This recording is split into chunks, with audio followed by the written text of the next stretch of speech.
Good morning, darts fans, and welcome to the Modus Super Series. Portsmouth is here once again, and we've got 8 names into the Champions Week at the end of 2024. So Series 9 is delivering.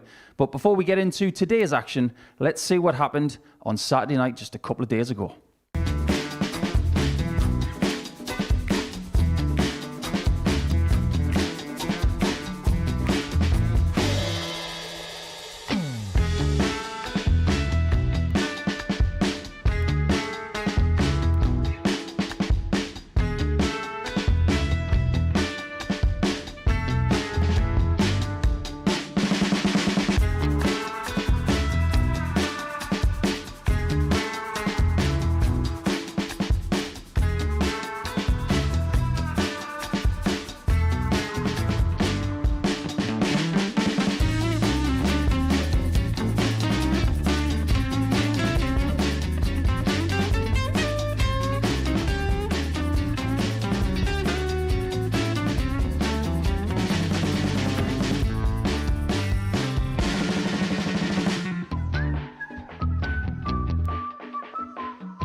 Yes, that really was a dramatic Saturday night, wasn't it? With the 9-dart shootout and a third weekly title for Scott Taylor. But for today, we've got Devin Peterson joining us, and you're going to be with us for all of Group A.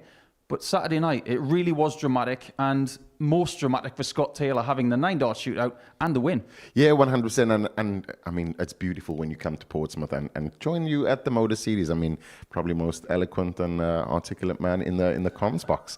Sorry, Henry. But yeah, I think, listen, I mean, the Modus is now becoming renowned for this drama.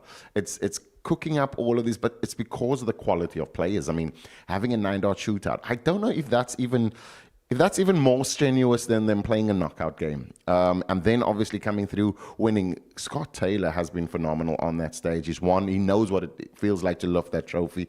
And I mean, he's really showing a lot of his skills coming off the tour, finding his way back, and he's surely going to be one of those players to look out for when it comes to Q School. What we're going to do now is we're going to have a look and see who's won each week so far. So we've got some big names like Darius Labanauskas, who had a really good Challenge Tour weekend. Andreas Harrison won back-to-back Challenge Tour events over the weekend. But Kai Gotthard from week 4, he really has got himself a new level of confidence since winning. But we've got some great names in Champions Week already. Yeah, and the one that stands out for me is Paul Hogan. That he took. That should have been my name there. But yeah, it's. I mean, Tom Sykes, a player that I've known from when I started as well, and he's really come out. And what you experience is these players start to find these little moments in their game that gives them that confidence, and you see those that hands on. I mean, you've got top quality, top players there, and all of those players, most of them have been on the tour, if not on the Challenge Tour. So you know that when you're watching that finals week, it's going to be more drama. One thing we can mention at this point as well is that Tom Sykes and Darius Labanauskas are confirmed for Group A. That's a really big thing for them. But let's focus on Week 9, and it is Series 9 as well. Not that that's a sign that maybe we'll get a perfect leg this week, but we've got Alex Spellman in Group A, we've got Andy Bolton and Dave Evans. Are there some names in this week that are really popping off the page for you, Devon? Definitely. I mean, Alex Spellman, for me, I've been an admirer of his throw, and it's just his intellect around the game. Andy Bolton, we know that he's a grinder. He's come through strong and really shown his side on the seniors tour as well. But David Evans, for me, there is a slight outside chance and probably the value. Not really shown his real class and probably an underachiever with his level of throw and just his game ability. So yeah, it's one of those, and you look at all of the numbers there. Andy Bolton running ahead, definitely the popular one there, but I think Alex Spellman and David Evans for me. That's interesting. Anybody in the outside that you can see as big value? Maybe Gervat?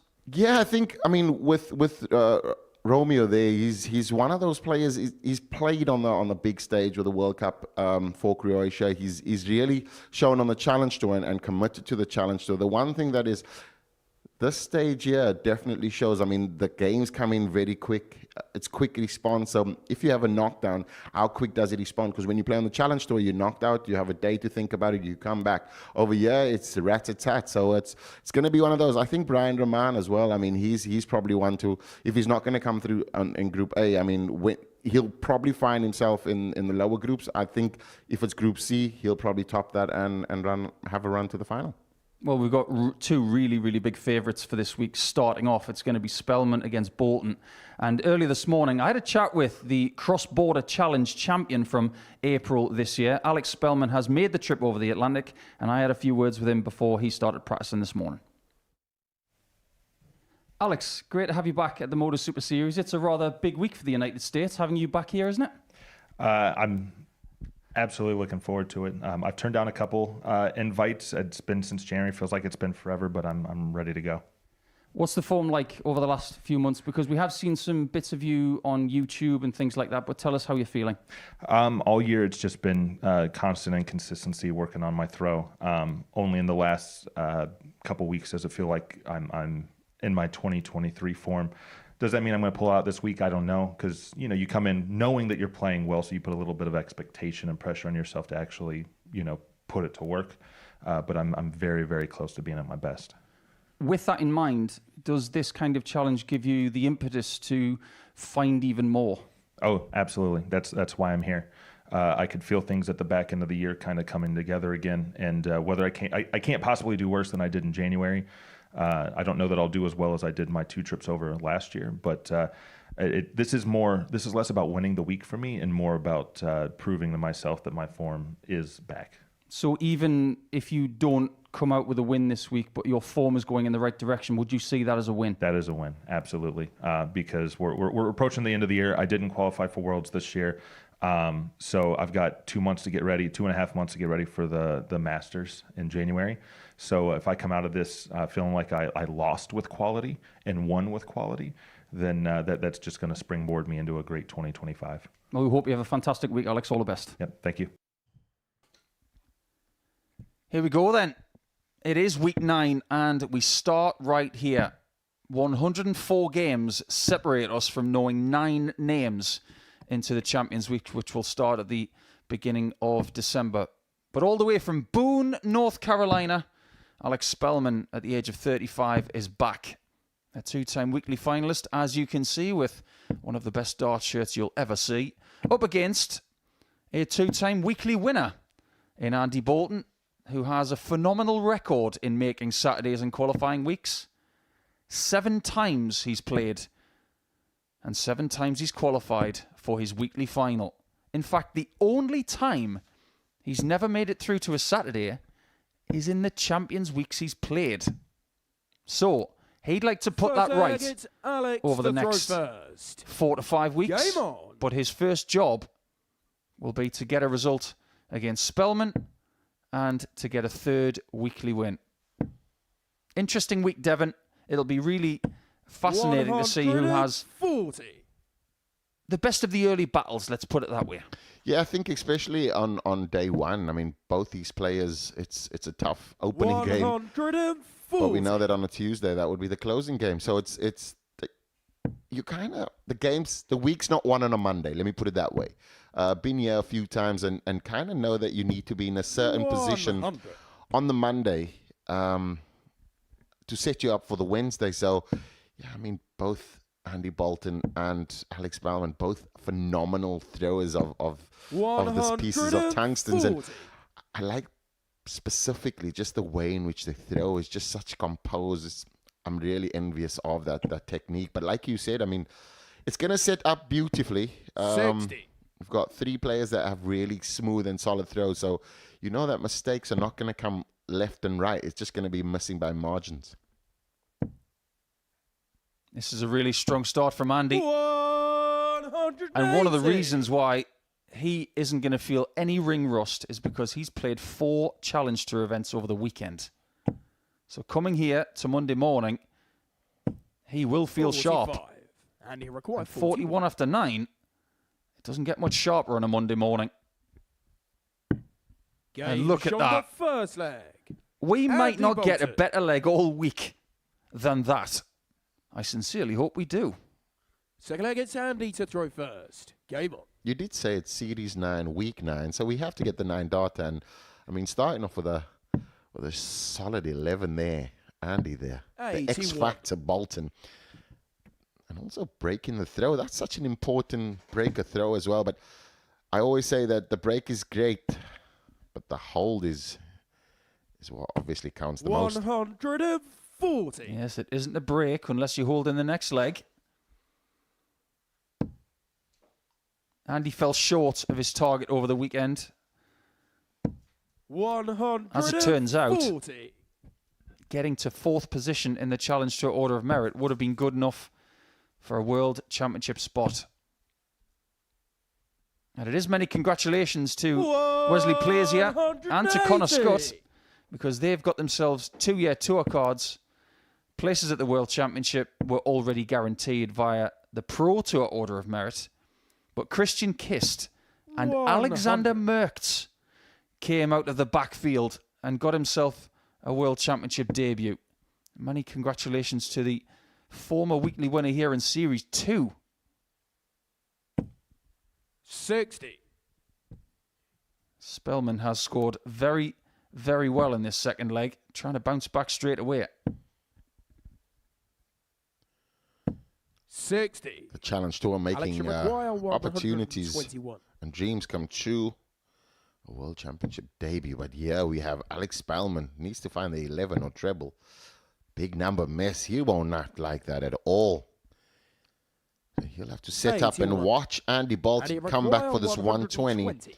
And you feel as though that first start is important now for Andy, just to sit on top of the treble 20, or just like that, and then slide slightly in, but he does not find it, and gives Alex Spellman now an 60. opportunity. Alex, you require 40. It's a really, really great opening 2 legs so far.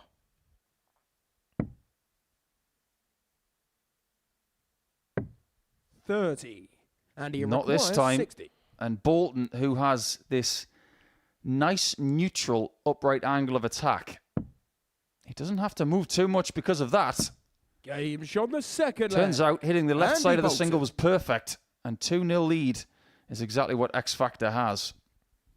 Third leg, it's Alex to throw first. Game on. Everybody will see Andy Bolton chewing quite aggressively there. He's a man known to eat soft mints as he competes. It keeps him 58. keeps the sugar level up and also keeps his focus. Look at that. A pure aggression on his face as he attacks the treble. Alex missed 60. an opportunity there to break back. And now Andy Bolton will find himself comfortable and just cruising to the end of this.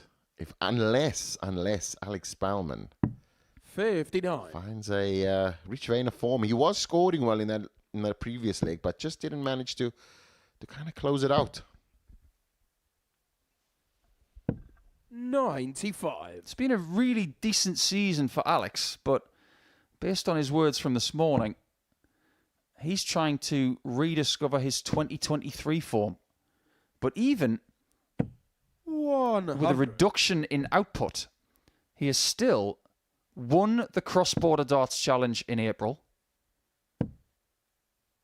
He was in the North American Championship 140. where he lost out to David Cameron. It was actually Cameron that he got revenge on at the cross-border challenge by beating him 7-6 in the final. And he did make the semi-finals of the Continental Cup recently, 43. as did the very popular Sto Bunce, who was here very recently. He's not that popular. I'd like to say that I would tell him that you said that, but he's probably watching. An 45. absolute great guy. I got one of his shirts as well. Tend to sleep with it at night when I do miss him a bit. So those were really good. And the one thing about the US now, they're creating 128. these And he record players 161. and giving them the opportunity through the CDC. Just making them so much more competitive. I'm not saying they weren't competitive before, but we know a lot more about them now than we did before. 97. Alex, Alex Alex Spellman was 113. stating that even with a rubbish year, in his words, it was still a match and a half outside of getting the qualifying spot. So you know he's all about 57. quality and And he just requires knowing his 64. throw inside out. It's just converting that understanding and doing it on the board. Double 16 for Andy. 32. Alex, you require 56. The output has reduced for Andy since that first leg, but it was always going to, really. But you can't afford to miss singles very much throughout the course of a weekly campaign. Game shot the third. Turns out leg. on that occasion he Alex can, Spellman. and he gets himself his first leg of the week. Fourth leg, it's Andy to throw first. Just to throw a little bit of Game. extra hot sauce on the Alex Spellman story of 2024. I know he didn't enjoy his last trip here, but in August he did win 118. on the CDC Tour, beating Sto Bunce 7-4 in Bruce Almighty country, Niagara Falls, New York. Ever been to Niagara 96. Falls, Devon? Never ever. I take it you have. You quite. Yeah. You're It's quite a surprising. traveled man. It's surprising. 100. You see the falls, you see the boardwalk around it, and you think, what a beautiful place. And then you go one or two streets over and you think you're in an American version of Blackpool. Blackpool's a lovely place. 100. I didn't say it wasn't. It was just very unexpected. Hustle and bustle. Very much so. 99. It's turning out to be an absolute solid start here for Andy Bolton, averaging 97 and change. And Alex Spellman just in the high 80s. Not the one thing with Alex's throw though. 57. He does have that lazy, choppy dart when he releases it late, and with his action, with his 90-degree action and it falling forward, if he misses 90. that timing, you know that he's dragged a few darts, obviously going for the single. So I'm sure he's gonna want to kind of sharpen that up after this game in the practice room. 58. And he required 94. He's never going to go for the bullseye in this shot. Well, there's my foot, there's my mouth, and here is a bullseye. Game shot on the fourth leg. Andy Bolton. I am flabbergasted he went for the bullseye when Alex was on 150. Fifth leg, it's Alex to But- throw first. Never question a dart player that does it right for themselves. I think the most important thing is the bull shot now in this day and age is so underrated. As we see a 180 coming here for Alex Spellman, not really, but 140. I feel as though the bull shot is the most especially from a player that is as accurate and as skillful as Andy Bolton and most of the players that play 60. on that Modus series, if there's a shot, especially for Alex Spellman, you want to make sure that you kind of crush his opportunities of having an open, clear shot on the 150. 58. Curiously, they've actually had the same amount of darts at double in this match. Andy has hit 3. Alex has hit 1. 59. And you always know what you're going to get from Andy in a weekly campaign. If I'm sitting here in his 15th game of this group on Wednesday and he's averaging around 89 to 90, and he's got about 35 to 40% in his doubles, it will not be a surprise because it's what he does all the time. Look at the side view there, that height on that 99. on the angle as well. Just make sure. I mean, he's probably like 1.75, 1.79 meters tall. So you look at that height, just elevating, and his point of release is 100. perfect. Alex Spellman, slightly a taller figure, so he drops it slightly a bit down, but you can just tell there that the arc in his throw. I'm so envious. I'm watching this and that Andy Bolton is poetry in motion. That's why he's had such a long career.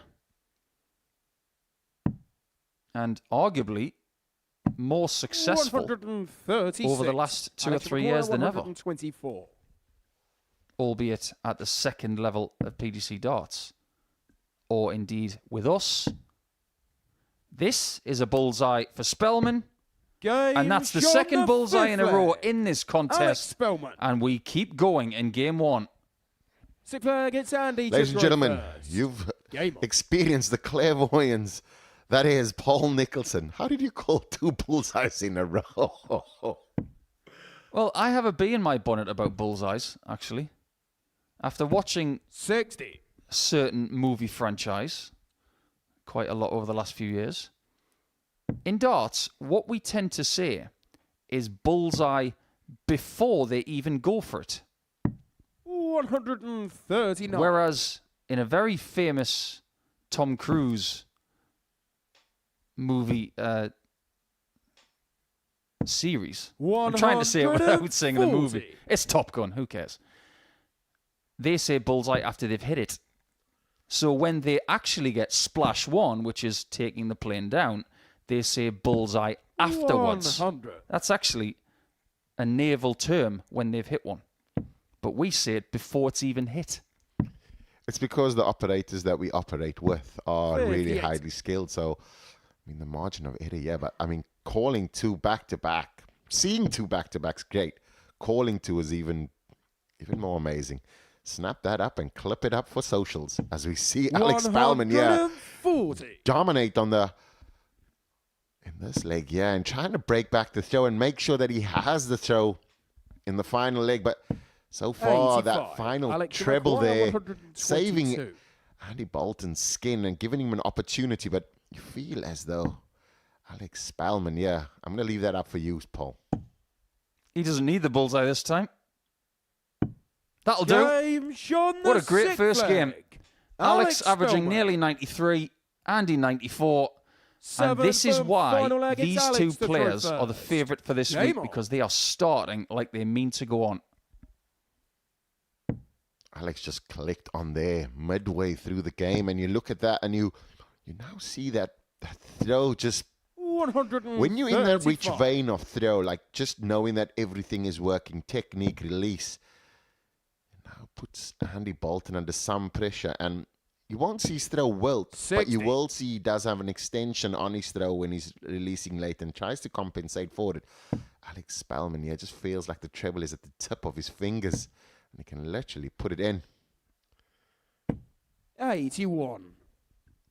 At 3-1, I thought Andy Bolton had this one sewn up.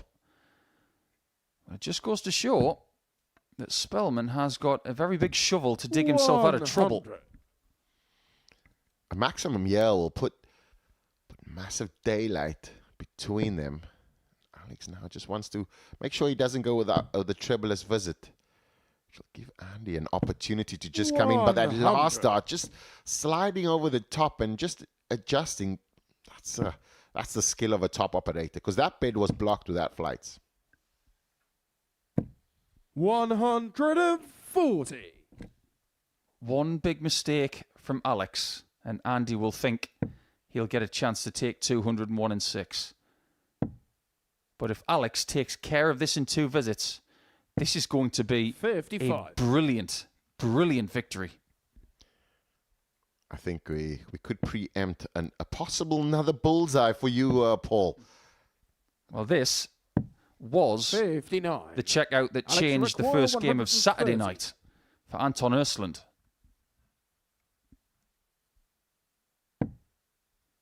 The bullseye is not going to be a target.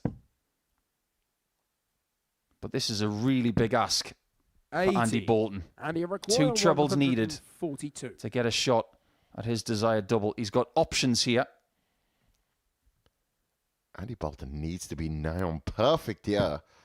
He goes for the treble. He might just stay there with that beautiful lay. Gets the bullseye. Double 16. What a finish. What a steal. What a shimmy from Andy Bolton. Both players there playing fantastically well. Andy Bolton averaging 95. Alex Spellman 92. A great bit of morning. It's darting breakfast. And you see Andy shaking what his mama gave him. What a game. Next up we have David Evans versus Dean Finn.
Game number 2, and it's a welcome back to David Evans. You can't miss him. He's about 6.5 foot tall. There he is. They call him Stretch for a reason, because he's stretched out. And he's a very good dart player as well. He is one of the 28-point club because he's won 14 games from 15 in a Group A situation before. And he's up against debutant Dean Finn of the Republic of Ireland. It'll be interesting to see what we get from Dean this week. He's got a minimum of 5 days to play if he doesn't win the Group A situation, of course. David to throw first. Game on. But every now and again, we have somebody come here and show us exactly what they can do from the off. What we get from Dean, we're not really 95. sure. But up against David Evans at the start, Devon, is a very difficult prospect. I feel as though everybody playing here 57. is going to be up against the very best. So you see those three players, which is David Evans, Alex Spellman, and Andy Bolton. Absolute top class from David 180. Evans there. And Dean Finn will know that he's in a game. I see his flights, though. I remember having that flights at the very beginning of my career as well. 96. Like you said, Dean Finn, I mean, what he's achieved, really a young prospect coming in and probably not living up to his full potential 48. yet, because we do know with darts, I mean, there's these spurts, players change and find something in their game, and that little confidence will flick 44. everything over. We've seen it happen to many players. Stretch over here, as you mentioned, the 6'9" giant that he is. Oh, sorry. I think he heard me there. 92. David Evans, another player that many, and I say many, especially Wayne Mardle, has gushed over his technique and throw. I think that he's definitely 54. one of those David Require, really 86. smooth throwers. He does miss the treble 18, but all will be well if he can leave himself on a double here. And he does. 66. That's more than fine. Dean's still trying to find his way up there. Has had a throw on the stage this morning just to get comfortable under the lights. 140. He saves his best David Require, visit 20. for his fifth one. It may be in vain, though. Game shot on the first And there. David Evans looking very David comfortable at the Evans. start of this campaign. Does come in as Second one of the against Dean favourites to throw win this group first. situation Game. because at times he has been imperious when he's played on this stage. He's had one of the best games this place has ever seen when he played Ross Montgomery a couple of seasons ago. They both averaged north of 108. And in a Group B match that was unforgettable. 140. I've heard from a couple of good Irish friends of mine this morning saying that Waterford's Dean Finn is a very, very good player. 85. He comes with a very good domestic reputation. But I think what we're looking for is the next Irish superstar. 57. William O'Connor, Keane Barry, they are the current Ireland World Cup team. But there's a next level to Irish darts. You've got the likes of Finn, 135. you've got Shane McGurk, you've got Kieran Tian, who's won 2 titles here. There's another level to Irish darts, and that's what this place really is starting to bring to the public consciousness. 140. Danny Require, 141. It's the Modus Super Series, that platform, I've said it before, best place in the outside of the PDC as we see here. 129. It's the Finn David Require, 164. really putting the pressure on and looking to hold his throw solidly unless David Evans can find some magic here. And I wanted to say over to you, Paul, but he's not read the script, unfortunately. So Dean Finn now 96. steps up for David double Require. 6 and a hold of throw, but really showing, I mean, we've had some great games this morning, or great game. And Game shot it on the just second seems like leg. it continues. Dean Finn. It's consistent. It's like custard. Solid. Third leg against David to throw first. Yeah, what we've seen today already, 3 maximums, 3 ton plus finishes, and we could have seen even more.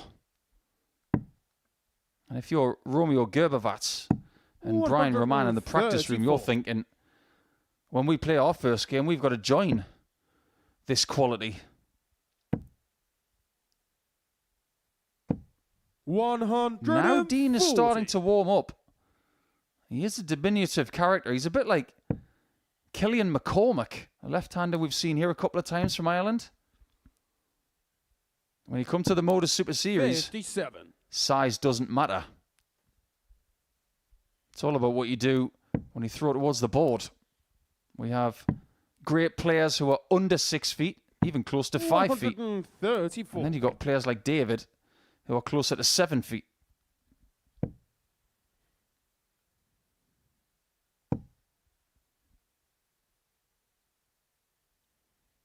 One thing we saw on Saturday night as well, in that 9-dart shootout, was Kurt Parry wearing shoes that would have graced any episode of Strictly. Seems like a lot more players are getting in on the footwear action. 100. These patent leather numbers that David's wearing are somewhat akin to what our referee's wearing. I was about to say, 3 men on the stage, 2 wearing those Strictly Come Dancing shoes. Can they dance though? Is the question. Well, that's social media content, isn't it? If Owen Binks is going to dance with David Evans. Speaking of dancing, Dean will be if he hits the bull. And another bullseye. That's 3. And this is only game 2. Dean Finn. That's a solid break of throw Well, there. then And it's Dean to throw first. it's Dean, the shark Finn. Really just seeing the prey and smelling the blood around David Evans, giving an opportunity. And we now know that Dean isn't to be messed with. We're trying to find some facts on 58. Dean, and there we see that shoes. It is, if you do not have your Ray-Bans on, it could blind you. But Dean Finn there, I mean, what a magical opportunity. And we 101. said that breaking the throw, there we have him, 2 pairs in one picture. You'll never see that again, ladies and gentlemen. But as we said, Dean Finn. And you did say 84. early on, Paul, that Dean has made some runs in the youth side of the game itself, and coming up against top class opposition and losing out to the eventual winner, which is Michael 137. Smith, which is a fantastic thing. The only difference is Dean Finn is here and Michael Smith is not. Yeah, Michael Smith will be playing at the Grand Slam 100. later this week, as will Connor Scott. Congratulations to Connor for winning that challenge to Order of Merit. That's given him so much to do between now and the end of the new year. 59.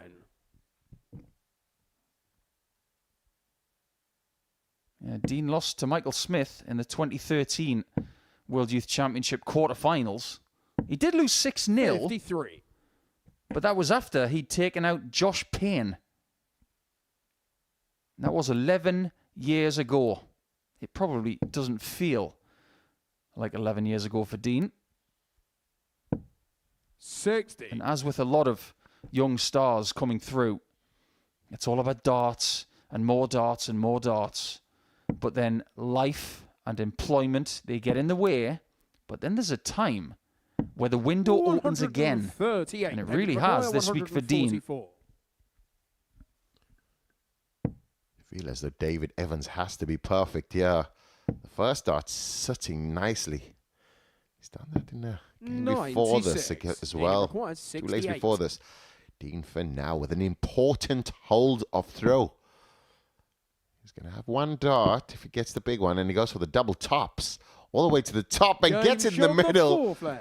Dean Finn Finn. now not really scared. against Oh, David it's to a throw David first. versus David. Goliath, and David's actually the Goliath in this one. Dean Finn now averaging 96, David Evans 94. But is that last 2 checkouts, you can just tell Dean 58. getting a lot more comfortability on that stage, showing his muscle.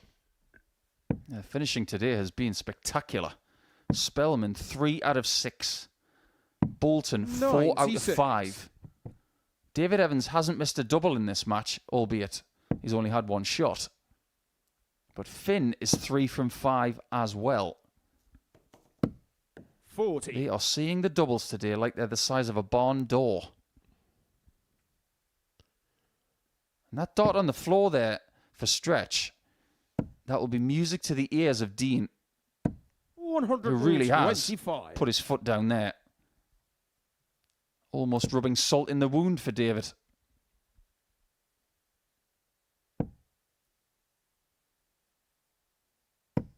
Back in 2020, when we started this entire project, the first 6 months, David Evans was the best player at home. 100. I can say that hand on heart because I was there and I watched him and I suffered many defeats to him because he was playing off the scale.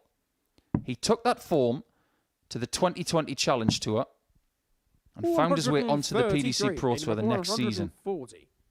And he did that alongside a certain Richie Edhouse. This, just call him Double 10. That is amazing. We've seen matches finished on 142 and now 140. Dean Finn, welcome to the Modus Super Series. And you've just taken out one of the best Group A players we've ever accumulated, and you've had a ton plus average on your debut. It doesn't get much better than that. Or does it? Because we've got another debutant coming up in the shape of Romeo Gervat of Croatia up against the Riddler.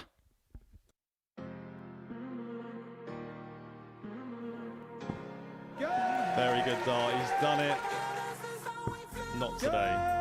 Yeah, there was a chance, but there's no chance there. FG's taken over here, and he's. Definitely not home. It's definitely he not thinks home. it's Hold it. on. Yeah, no, I'm not giving you that. Well, the back end of the leg here, and it's not going to go the way I thought it was there. I was about to mention the fact that we do have that rule in place. That is a great marker. And a great win for Ginge, who goes through. Oh, he's found it already. He couldn't find the treble, but he can find the doubles. And he's found himself in the next round. Great dart. And I can't help but think that... Level 7 now, for sure. Oh, and he's found it. Sean Nyland has knocked out Darts for Fun, the favourite for the singles competition and the winner of the pairs. I don't think is too bad an idea considering how the first 18 darts have gone for Ellis. Is this the first time we're seeing tag team darts? Oh, I'm not sure. Making the most of it, lads. Time supporter and friend Okay, of no, Ellis. maybe not. Not 1 second. Okay. Up we come. Hold on. What's We're your doing the name? same now. Okay, Jaden, you require 74. He knows where he's going. 56, double 20. Oh, that's a good effort. That's a very good effort. He throws a lovely dart. I think we should send one of them down and let one of them play against Jaden. That's a good dart.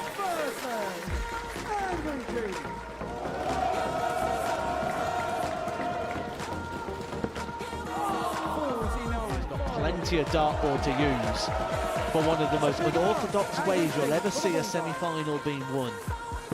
And that is good. It's a nervy game, a nervy encounter. He is the favourite now to go on and win it, and he's trying to get... Struggled today with a bit of nerves. And that extra moment, that little bit of pause, that little bit... Second dart. Calm down a little bit, just relax into the game. Oh, hold on. Yay! We have the first one coming into it, sir. One of them things either loves or hates in a darts time. And he loves it! But that is... It's Angry Joe!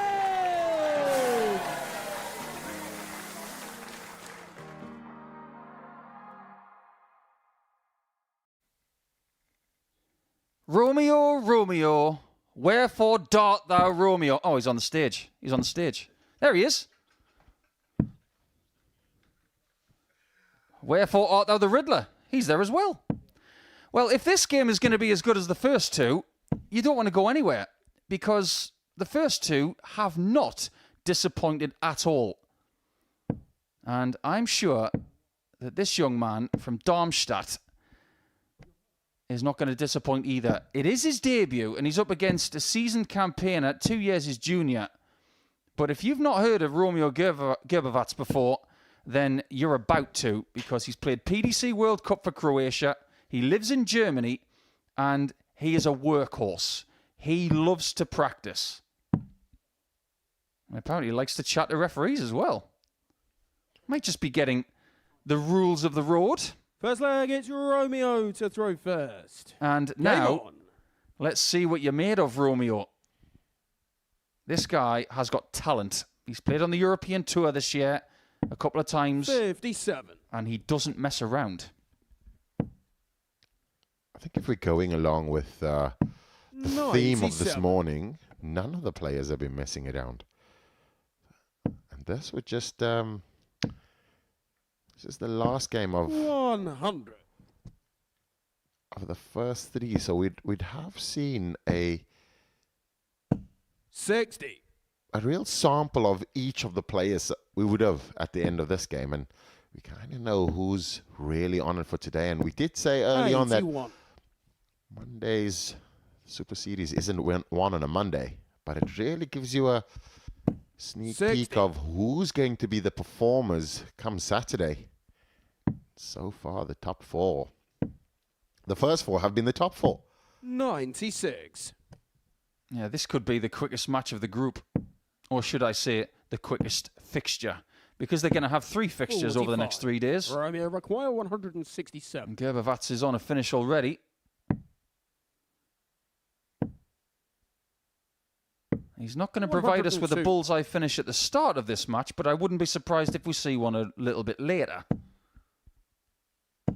100. Romeo requires 65. Options on 65, but most people will go for the 25. He gets it. 45. Early chance Romeo require 139. for the Riddler, or as his friends like to call him, the Noodle. 91. Romeo require 20. You're not going to just leave us there with the noodle, are you? Raman Noodle. Game shot on the first leg. Romeo Gervat. Oh, that's a nice start from Romeo, isn't it? Second leg, it's Brian to throw first. Game on. He looks really comfortable on this stage, and he should. He's had great experience over the last 45. 18 months, playing in a couple of World Cups with one of the most frightening players out there in Big Boris Krujma. 99. But he has progressed from 2023 to 2024. He's had more exposure to the big time, and you do get 60. the feeling that he is very hungry for more success. Same could be said for Bryant, who has won the Italian Open this year, beating Zanti Vandenberg in the final. 54. And that was a big result for him because he's been searching for better results over the last 6 months.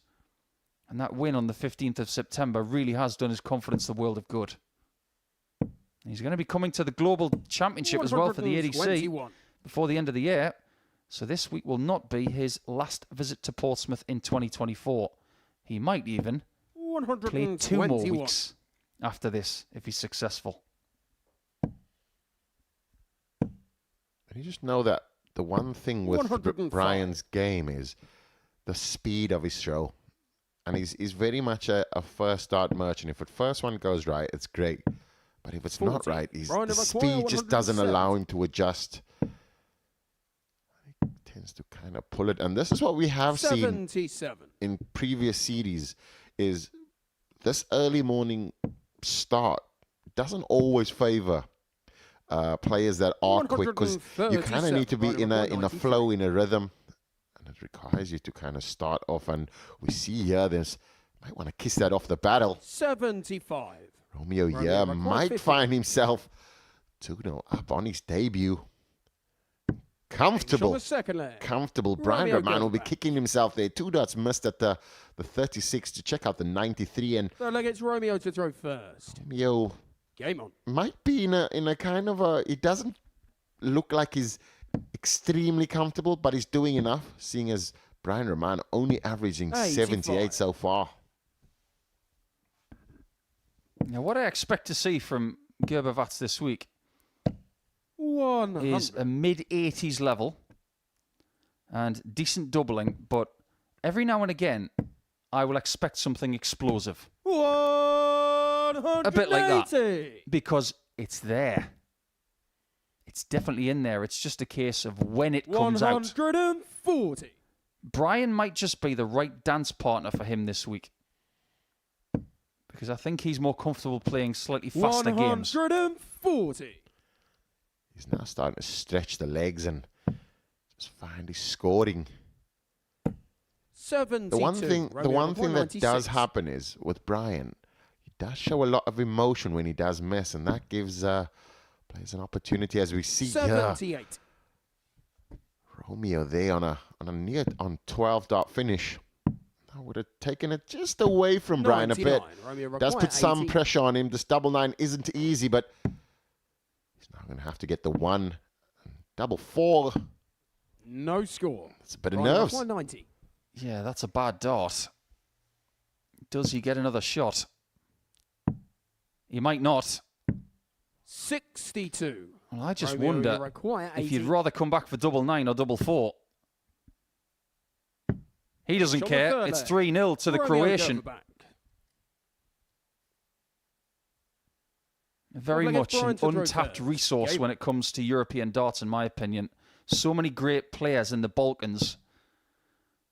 And I think in 41. 2025, the ADC, the Modus Super Series, and some other promotions might 83. want to look into that region a little bit more.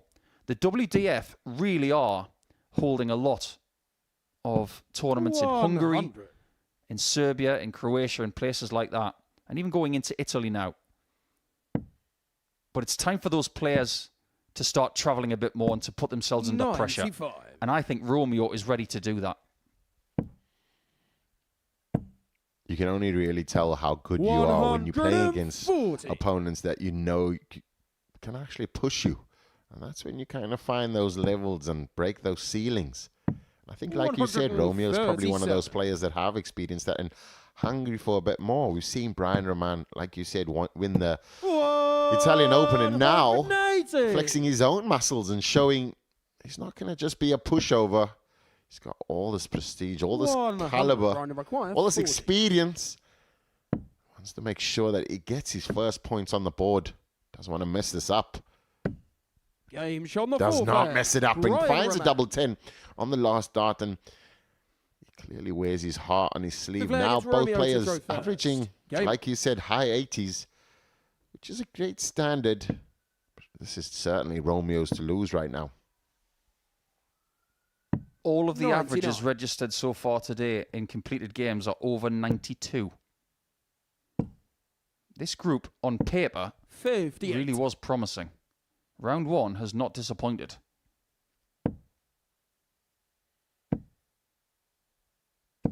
That's good. 140. Brian was in trouble at 3-0, but just remember on Saturday night that Scott Taylor was in trouble at 3-0 down as well, and he still won 4-3 in one of his group games. Brian Raman now slowed 56. his throw down a bit and now sitting up and taking his time on the top. And you can see when he does that, he finds that first dart 99. so easily. I think that a lot of the times players take the first game as just a warm-up game. The points don't matter simply because they know that you can't win it on a 138. Monday. But Romeo require especially with 164. Brian, you know, he needs to just be a bit less pacey, just a bit more 92. accurate and Romeo requires almost 68. precise in a sense. It's a match dart, 48. and it misses Romeo requires 72. drastically low. The line was good. How good will this be? 52. Just a little bit too quick. Romeo, you require 20. And Romeo comes back, and his debut match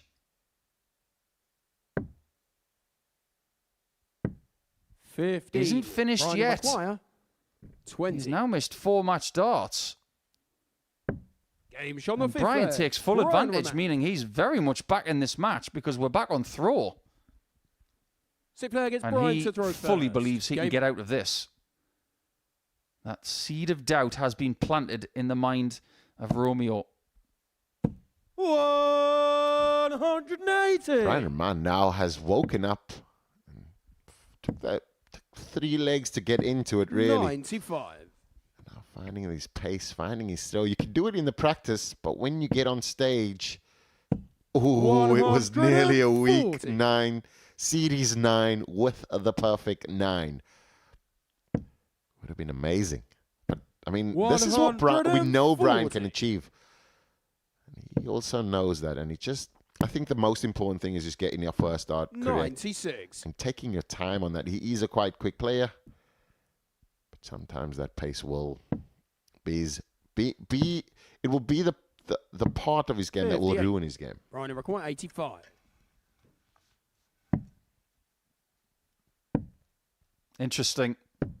Double Game six takes him shot to the six 3-3. flag. Brian And Raman. watch out for the unconventional routes.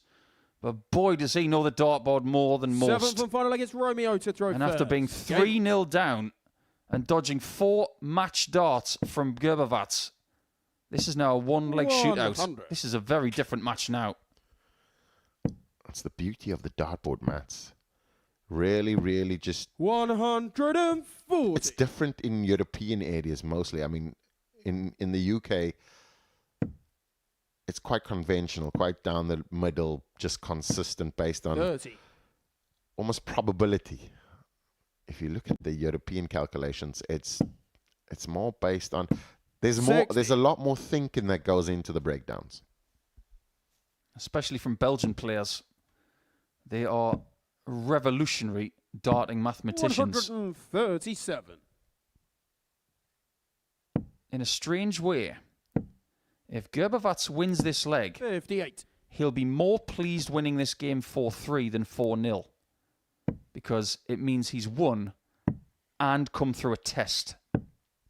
47. And that shows us a little bit about his mathematics.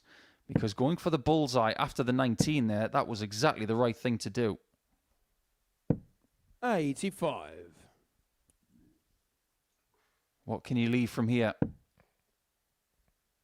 He wanted to get under 100. 81. He can't do that. Ryan require 158. As to whether he's favourite to win this match now, it's questionable. Romeo now has an opportunity on the 106, and this would be a magical, I'm not going to say steal because he was in the pole position. He needs double 30 now. Goes inside again. Another match dart missed. 18. 5 missed over 2 legs. Does he pay the penalty? He has to pay the Riddler. We always say when you're 3-0 up, you're not safe. There are no gimmies in darts, especially when you're up against a former WDF #1. And he has found a win from the depths of 3-0 down. Wonderful stuff there from Raman, who averages over 91 in his first match of the week. His doubles were effective enough, and Gervat was wounded, losing from 3-0 up. When we come back after the short break, it's going to be Andy Bolton against David Evans. One person is very happy with their first round performance, one not so.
Welcome to round 2, and if it's anything like round 1, you might not want to go anywhere because round 1 did not disappoint. Of the 6 players that we had, 5 registered averages in excess of 90. And David Evans with 92.46 only got 1 dart at a double against Dean Finn, who was the MVP of round 1. So now that we go into the second fixture, Andy Bolton will be feeling superhuman after getting out of his game with a 4-3 scoreline against Spellman. But Evans looking to rebound here. He knows that he can win 14 games out of 15. It's Andy to throw first. Game on. But that's the most he can win this week because he's already lost one. I think both players there, knowing that after coming from the Challenge Tour and 90. having no ring rust at all, really just finding themselves in a great position, great setup for performance. As we see here, David Evans now poised. 140. Start us with a max, but bounces out. The big thing for me is both players, they've played each other a few times, and you look at 121. the performance chart and all of those, but the one thing about the Modus, it's got that early morning, it's got that Monday feeling, it's got everything. So all stats out, it's literally gloves off and let's see who's got the biggest 140. punch. I think one of the biggest factors here today is that Andy has played Challenge Tour over the last 2 days, but didn't play a great deal of games. That means he's not going to be too punched out, if that's the right terminology. Because if, let's say, Andy was in the shoes of Alexander Mertz, who had 54. a phenomenal weekend, as did Andreas Harrison. If he'd played the same amount of games as those guys, today I think he'd feel lethargic. 138. He only played 167. 7 games over the 4 tournaments, I think he'll be feeling quite fresh.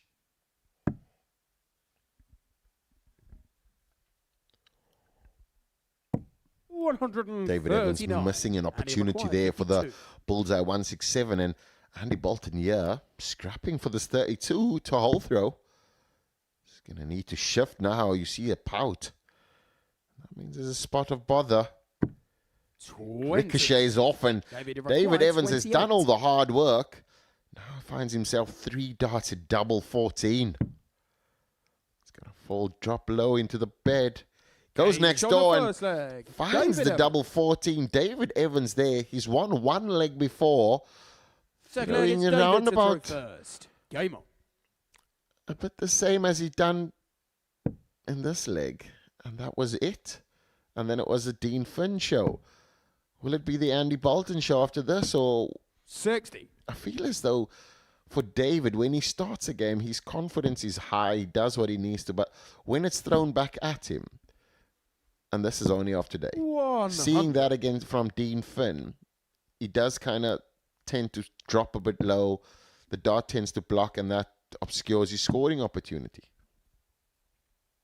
134. One thing we don't do over this discipline is we don't tend to predict a great deal of what could happen. 140. Because each day, each game, each week, they're all different. It takes a really consistent character for us to come out and say, this is what you're going to get from a certain player. With David, 50 dollars. he's played 8 games on the Challenge Tour over the weekend, which is only 1 more than Andy, so he's not going to be feeling too lethargic either. As far as David is concerned, his record in making Saturdays over the last couple of years has been pretty good. 5 Saturdays from 6 attempts, but no weekly titles. That won't sit right with him. 140, and he required This week is another chance to put that right. This is a chance of a 161. Another bullseye. 136. Not this time. David, you require 108. 108, yeah. He'll start on the 19s. He'll have to shift, just find himself an open bed. He does not find it. So Andy Bolton's going to come. He's going to need to switch. He's going for the treble 18, and 56. all those darts And he there just requires starting 25. low. And we've seen this happen before. Andy Bolton has double 8. Gage Finds on the double 8 second and leg. levels the scores. Andy Bolton. Breaks back, so nobody able to hold throw. Third leg, it's Now, Andy to throw first. David Gable. Evans needs to just fix that first dart, and just, I feel as though for his posture as well, and he's him being stretched and being 100. almost 7 foot tall, he does lean in quite a bit, which then drops him down and makes him a bit shorter. Just something on the previous combination checkout for David. If you've got 108 left, and with his height and the way his darts sit in the board, if you score a 19 with the first dart like he did, and 84. obscuring that treble 19 bed, that angle gives you a little bit of insight into what he can see. But if you've got 89 left with 2 darts and the 57 is blocked, 100. why do more people not go for treble 17, double 19? Because it's not pretty. That's as 84. straightforward as it can be. I mean, a lot of players, I use the treble 17 most of the shots, and a lot of players use the 19, but the 19 is probably the worst shot you can use on a breakdown. So I think that systematically you are correct. The 108, I mean, if you prefer the 32, that's kind of the angle. A lot of players do favor a switch. Not a switch, a step instead of a switch, even on the treble 20. You did say that this sport is about 137. preference. It's all about you, what you're feeling. I mean, most players early on, I mean, when we spoke about the 94 that Andy Bolton went for, he went for 25. You didn't think he would. And it's all about preference and what you feel on that at that time. As we see David Evans now, especially with those 59. Strictly Come Dancing shoes, And he requires doing a bit of dancing on 96. Arky. Beautiful first dart. Game And the second from the isn't bad third either. leg. Andy Great Bolton. stuff from Bolton to take the lead. He's averaging over Fourth leg, it's 102 after David to 3 throw legs. first. And Gable. we should not be surprised by that.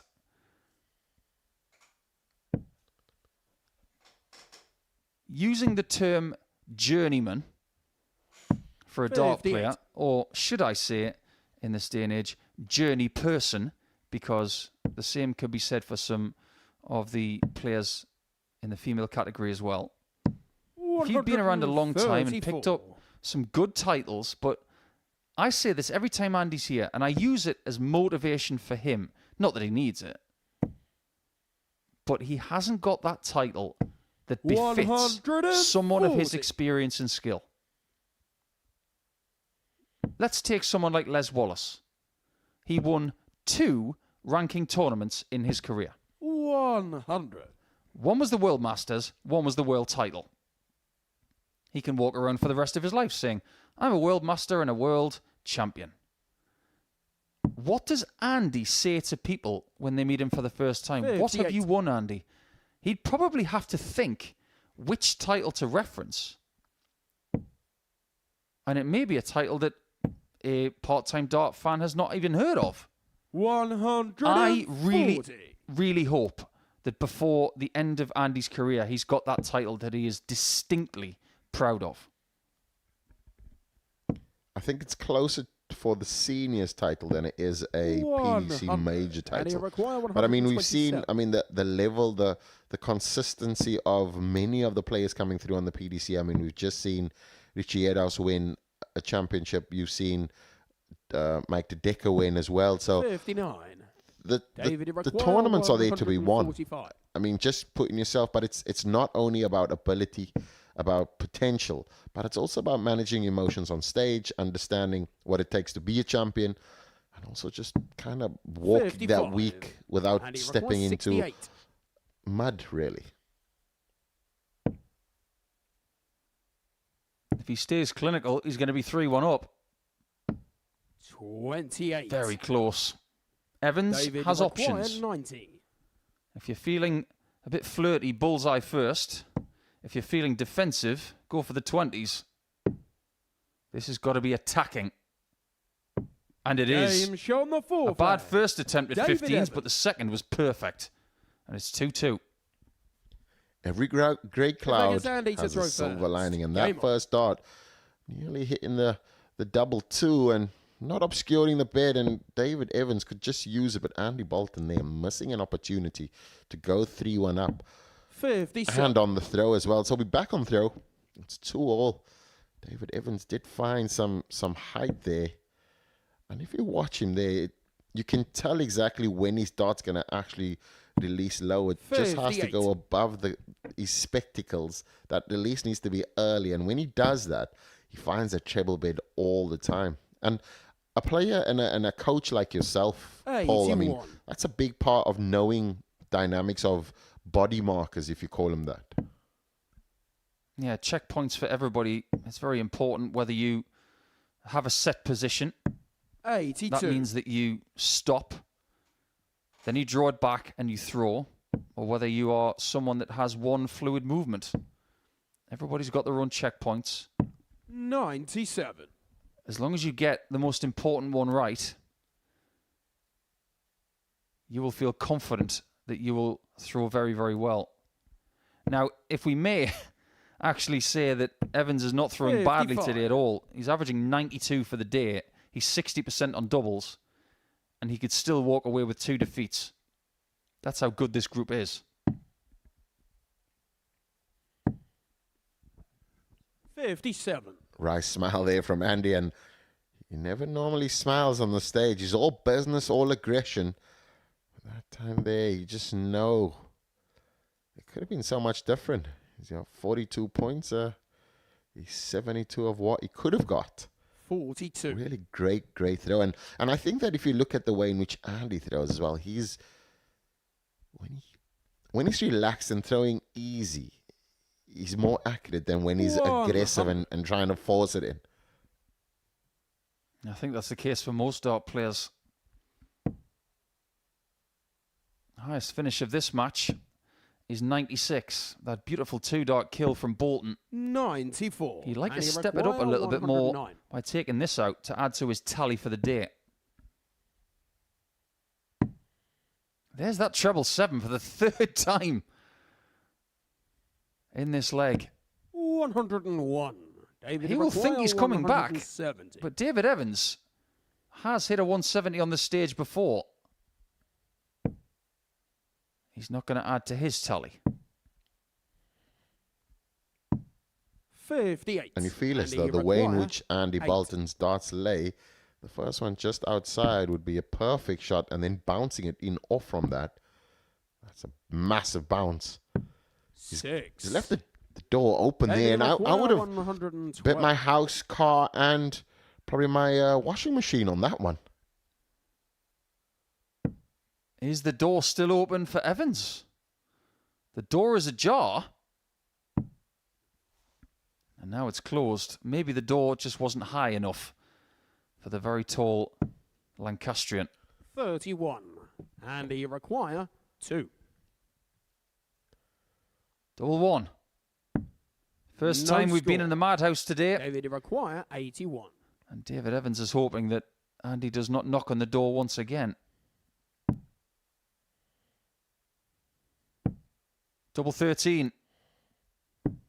55. And he require The only person who's 2. going to be mad right now is David if Andy hits this.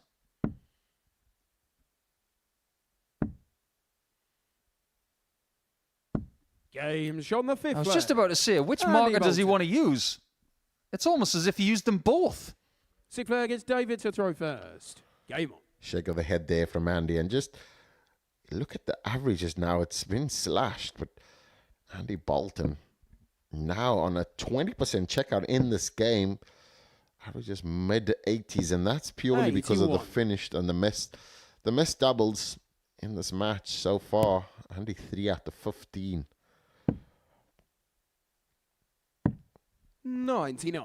Now it's David Evans has to go perfect. Yeah, can't afford any mistakes. Andy did leave the door jarred, but David Evans didn't step through it. 60. Even though he has these long pointy shoes. He couldn't get his foot in the door, Dickie. Andy finished the challenge to Order of Merit 100. in 8th position. Finishing in the top 10 is a great, great effort. But going into this weekend, I'm sure that Andy had ambitions of making the World Championship again. And having the same sort of spurt 100. that Andreas Harrison did. And he fell just short of Alexander Merckx in 4th. As for David, 58. we might get a bit of a word with him this week to see what he thinks of his campaign. He finished in 39th. And let's not forget that he has actually won the challenge to Order of Merit before. 100. I think you made mention of his 2020 campaign, or just when he came through that. I think that there's 140. certainly things that's crept up David in his throw, 160. which made him unbeatable, which now is kind of his Achilles heel. But at first treble is in, second treble, double tops now for the 160. 140. And you see the tongue come out there And you for require David Evans, and 104. it's been the theme of his throw, it's just landing short. But Andy Bolton here with a ton-plus checkout to add to the many that he does have so far. It's not going to be... So David Evans has 88. another David opportunity, but I require feel 20. as though it's his last opportunity to stay in this match, Nico. He won't miss this. Games on the sick flag. Predictable David brilliance from Stretch. That was a beautiful marker and a second dart to dream about. Seventh and final leg, it's Andy to throw The first. second game in succession, Game on. and the third out of 4 games today. We are going the distance. Andy's been involved in both of them. And this will certainly be... 85. It's not almost uncharted territory, but David Evans now could simply leave the stage with 2 defeats, and he'll know that it's an area he doesn't want to find 57. himself in early on a Monday morning. Definitely not. What you were saying earlier about Mondays and establishing position in the table. You have to remain 100. competitive in the first 2 days. But if you have a really bad first day of the week, you can find yourself thinking about Group C by Monday afternoon. It's happened many times. 81. This is a game that Andy Bolton really should win. He's enforced the lead throughout. If he's pegged back 60. and he loses, his confidence will be a little bit dented going into the game against Raman in Game 7. You feel as though a little spurt here from David Evans could see like 6 95. starts of brilliance and change the complexion. But equally so, both players have great technical brilliance. But it's not only about the technical brilliance, it's also about managing the emotions. That 3-all game, you now know you have to be perfect. It's almost like the 9-dart shootout of the Saturday.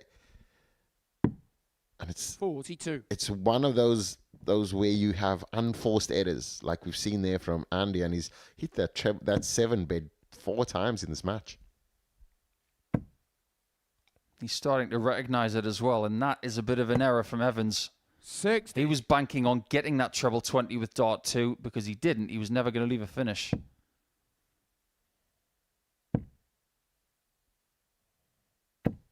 It's good, but he wanted more. And this might be that spurt that you were talking about, Devon. 6 darts from here might be good enough. But what we saw from Bolton at the start of this game and what we saw at the end of his first match 96. And he requires was clinical doubling. If he can do it again, he'll be 2 from 2, and that doesn't help. And now steps up 42. David Evans. David require 112. Click your heels, shiny shoes. Time to show what you're made of.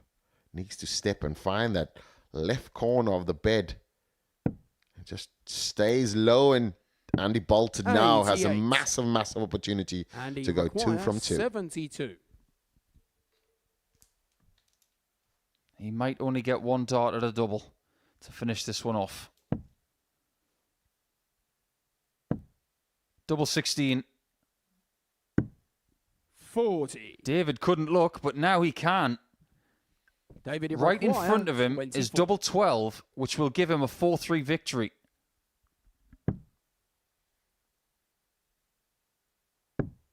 He gets his first 2 points of the campaign. David And Andy Evans. Bolton doesn't get himself out of jail this time. So we have 4 players on 2 points after 4 matches. Those two know each other extremely well and will play each other in the penultimate round on Tuesday. A reduction in form in that one, but still dramatic stuff, particularly towards the end as Evans gets himself off the mark. When we come back, it's going to be the spellbinding Spellman up against the Riddler. Almost sounds like Batman, doesn't it?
Yes, don't forget that you can be here at the Live Lounge in Portsmouth to watch darts on a Saturday night with all 6 finalists baying for noise 180s that you can cheer with 180 cards. And the drama of Saturday night just gone, you could watch darts just like that. You might even see a 9-dart shootout. We've only had 4 of them in Super Series history, but we've seen 2 this year. First leg, it's Brian to throw first. Game on. Are we going to see 2 wins for Brian Raman in 2 rounds of play on Monday? Well, it was very impressive that he got through that Romeo Gervat game, winning from 3-0 down with an average of 91.42. 3 maximums and very decent doubling as well. That'll do his confidence the world of good, Devon. Yeah, I think 91. Alex is the kind of player he wants to play against. Even though he's so quick, being methodical and taking time, it gives him an opportunity to not be that quick and not rush to the hockey. I think that first game there with Romeo, it kind of played in his favor in a sense. But when he took his time on the hockey, it really showed 100. the quality that he possesses. So this game is really going to be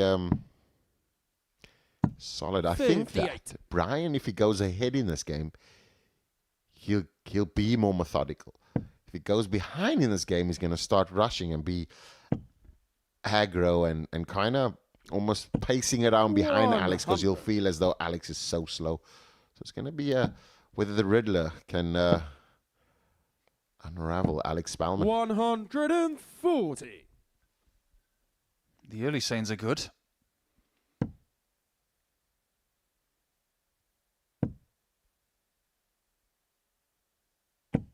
$60.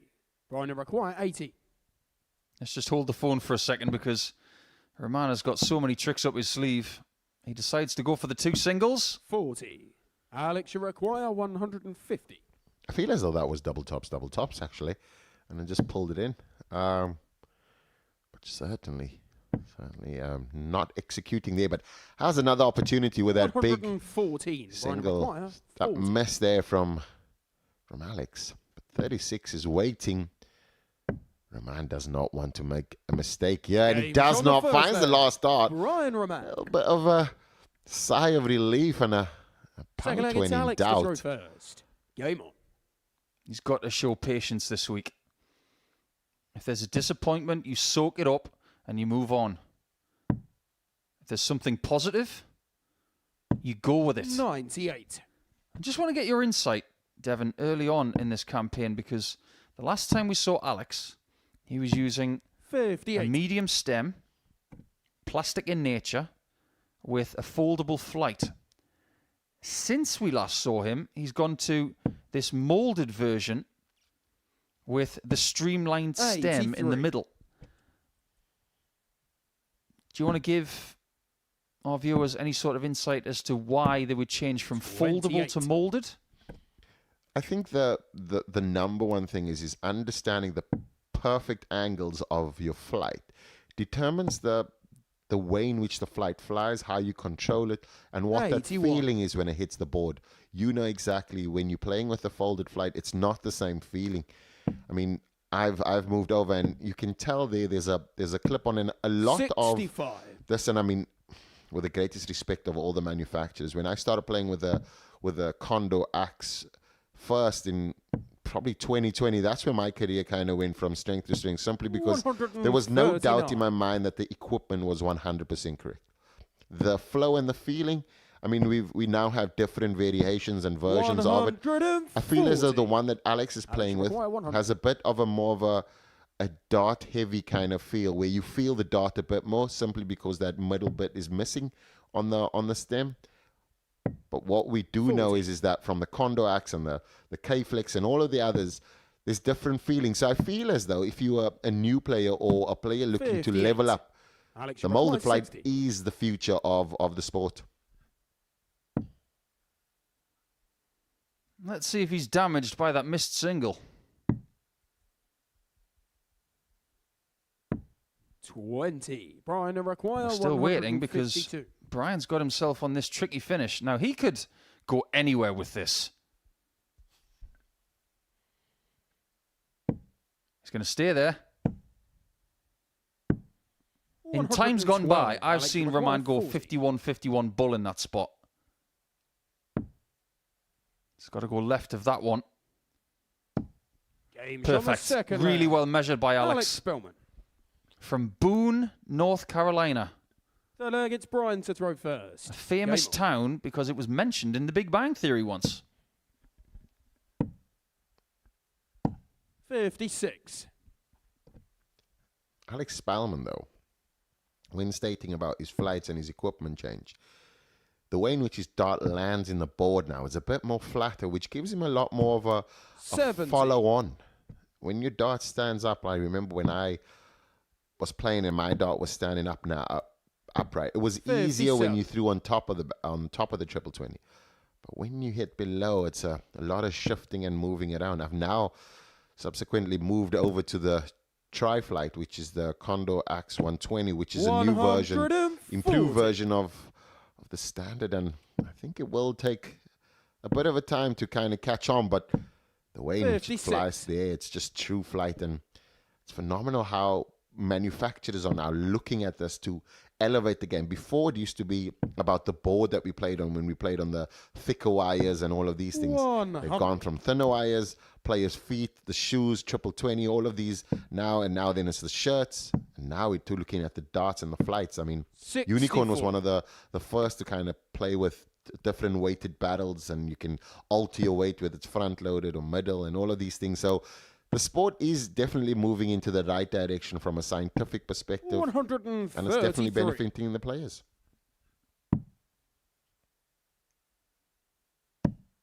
Gonna need a treble 20 to leave a finish. 98. Alex, that is good thinking. Making sure you can leave a finish with your last dart. That's what Brian will do all week long. However, he's just been broken. Alex Spellman. So he's going to have to dig himself out of trouble again. Fourth leg, it's Alex to throw first. Game on. You look at Alex Spellman right now, and you think about what a dart player has looked like for the last 50 years. If you didn't know him, and you met him in the street, and he said, I play sport at a very high level, he wouldn't be out of place 92. in the offensive line of the Washington Commanders. That's for you, Storebunt. Because he is tall, he's stocky, and I would not want to be a wide receiver running into him. 140. Saying that you mentioned Stowe, I remember there was a comment you made about his tight end. 137. I remember that. Yeah, because a tight end is someone who stands on the right or left of the offensive line. It's someone who can block and receive. 105. Got some great tight ends at the minute. Nobody more famous than Travis Kelce. Not because he plays for the Kansas City Chiefs. It's because he's going out with Taylor Swift. Alex, 156. But, speaking of tight, this will be a tight spot for Raman if he gets 60 and double 18. Not quite. 100. This could be a 20 doubles 18 double 18. Oh, he goes tops now, and 72. Showman finishing. He's done it before. He left the tops when Alex Spellman was on 40, and now he goes around the board, and Alex Spellman here will look to hold the throw. It's the third time of asking. He doesn't get it the third time. Brian, you require 20. That was such a good chance for 3-1. Can the Riddler escape? Game shown the fourth. He's done very well there. Brian he gets his chance. He takes his chance. And he has an assist from the referee to get the dart off the floor. Brian to throw first. Game on. That's called darting business class when you don't have to get it yourself. There'll be one more match in round 2 after this.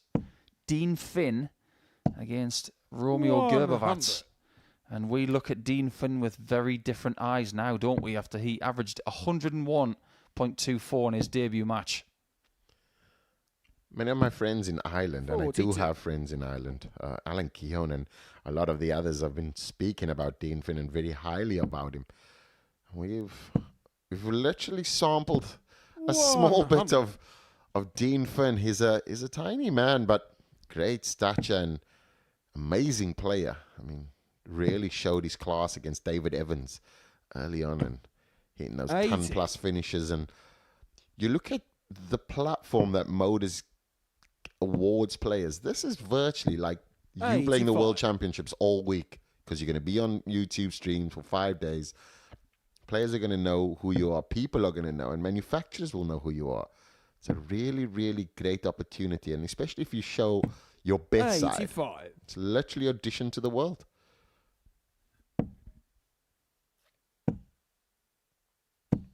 $100. Brian's in a good position all of a sudden. He could find himself in the lead mid-match for the first time today. The only time he led 100 against Gervat was at the very end of that match.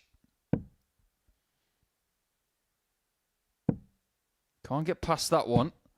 But he can with dart 3. That was a wonder dart there from Brian. Carving out opportunities here, and Alex Spellman not in the... After throwing 15 darts, and quite uncharacteristic of him. Oh, that's close. Almost bust the score.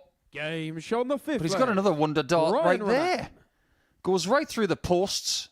Who does he think he is? Romelu Lukaku? Sinclair gets Alex to throw first. Game on. Brilliant dart from the Belgian. He's got high standards as Brian. Anybody who's met him knows that about him. 60. He's got very big ambitions. He's only 28 years of age. Still got a lot of time to go. But he doesn't want to wait. He wants to make things happen now. And there's no time like the present here in week 9 to get your first weekly title. In fact, he's only been to one Saturday before. 83. That's from 3 attempts. That is surprising. He hasn't been in the greatest form. Like you said, when he won the Italian Open, he was searching for something the last 6 to 8 months.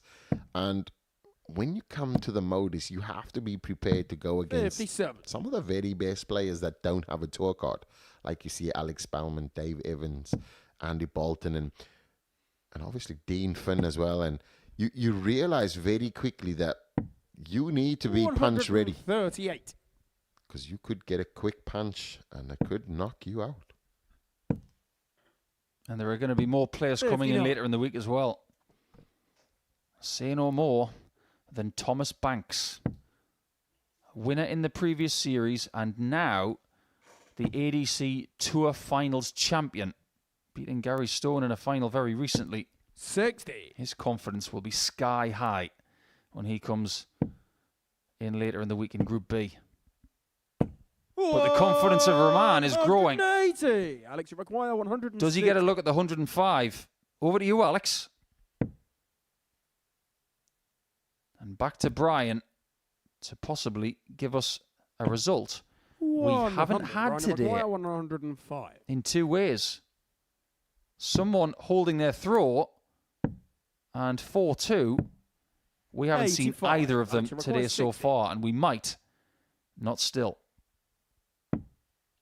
Double top for Spellman.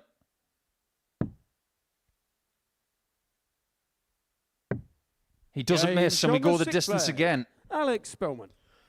Alex Spellman started the morning off with Andy Bolton going 7th and 3 final all. against Brian to throw first. Giving him a bone-crushing 1-4-2 there.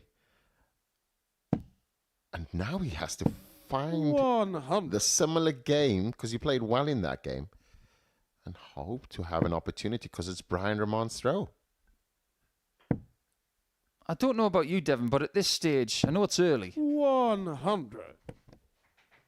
but in Group A situations in the past, you've got people of great reputation, like Alex and Brian. Then you look elsewhere and you try and find, where's the weak link in this group? Is it an ADC qualifier? Is it someone who's not in form? 100. I don't see a weak link in this group. This is going to be a few days of missed 26. opportunities and missed conversions where your first dart's maybe a treble and you needed to maybe throw a 10 or 140 and you throw a 81.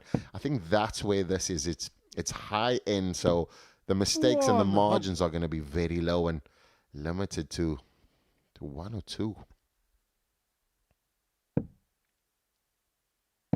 After leading this game 100. 3 legs to Alex 2, McGuire, Brian was thinking 161. 4 points from 2 games. Now he's thinking he might only have 2. Alex has shown great patience in this match. 130. Waiting for his chance to get this finished, and it might just be done in 2 more darts. 95. Alex, you require 31. Down to the bottom of the board. That will do. A match start at 8-8. Game And he shot does at the find a back. clinical shot. Alex Spellman. Brian Raman in 2 4-3s with 2 very different emotions. He's on 2 points, as is Spellman, as are more players, because nobody's got more than 2. This is a very, very even group. And there may be somebody else going to 2 points after this, because Gervat has got another chance to get his first win on the Modus Super Series stage against Dean Finn.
Welcome back.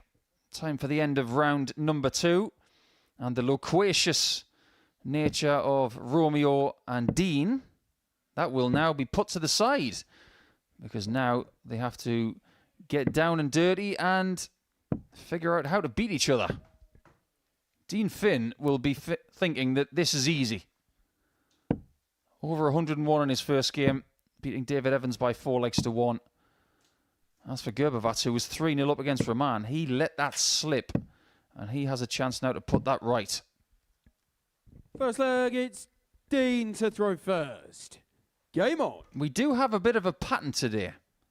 And this is something that doesn't happen every day that we play. 5 games, 5 different winners. 44. Everything going against throw.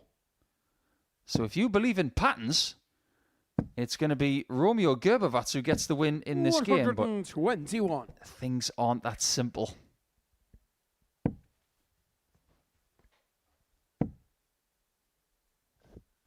I will say one thing, though. 41.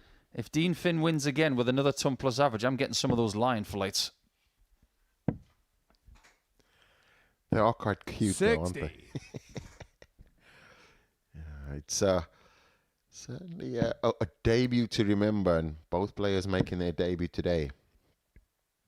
And you realise very quickly, 59. Romeo settled in early, fell short when the match starts came, and the nerves came, and the thoughts of just getting that win. 115. Dean, on the other hand, he just bulldozed his way through and just showed everybody exactly what he can do. I mean, you see now, just 140. you can tell the way in which Dean is playing. It's high confidence, potential 100. dark horse, if you must call it that, outsider coming in. I mean, nobody expected. I mean, the information on him was limited, but we certainly know that he is a player. 57. Romeo require 105. Doesn't get the 86 with 2. 45. So it's Finn's chance for a 160, 160. which was narrowly missed by David Evans in the previous game that he played. No such joy for Dean. 90. Romeo requires 60. In Romeo's first game, he was 3 from 15 on doubles. He's going to need to be better than that. Game shot on the And first he is, leg. to start this one Romeo off. Gervat bats. A break of throw immediately. Second leg is Romeo to throw first. Game. Romeo's from, or should I say, he currently dwells in a place called Darmstadt, which is just south of Frankfurt. 97. That's quite handy if you're playing in the World Cup of Darts. Just up the road. He doesn't even need to book a hotel. The thing with this game is 100. both players being, I'm going to say unpredictable in their form charts. 140. And I think that both of them will know, it's almost like it's a level playing field because nobody has extra experience on that stage. Nobody has 60. It's literally you just come in there with the darts that you have and the confidence and the form and all of those things, and then playing as best as you can. If you're playing against somebody that has a 136. reputation and name, previous winning, you kind of feel like it leans in their favor, and that kind of gets you up-footed a bit more. These kind of games, they tend to just 60. level out slightly. Romeo, you require 128. Fascinating. That gives you a little bit of 96. insight into what Romeo's thinking. Because 128, if you think about 48 coming off that, he's probably going to stay on 16s for another double. 28. Romeo, you require 32. Double 16. Game on the second leg. Wonderfully done. Romeo Creative Gervat. 13 darter, that one. And his response after losing Third leg 4-3 is in Dean to round throw first. number 1 has Game. been great so far. You looked mightily impressive there. Is it something that you've never thought of, or is it you're not seeing? Not necessarily. 99. But I think what we're seeing from some players at this level now on a more regular basis is that they want to stay on the same treble 100. twice to leave the corresponding double in that segment. So the classic example of that is 144. 2 treble 18s leave double 18. 95. And by virtue of that, people have started to think outside the box.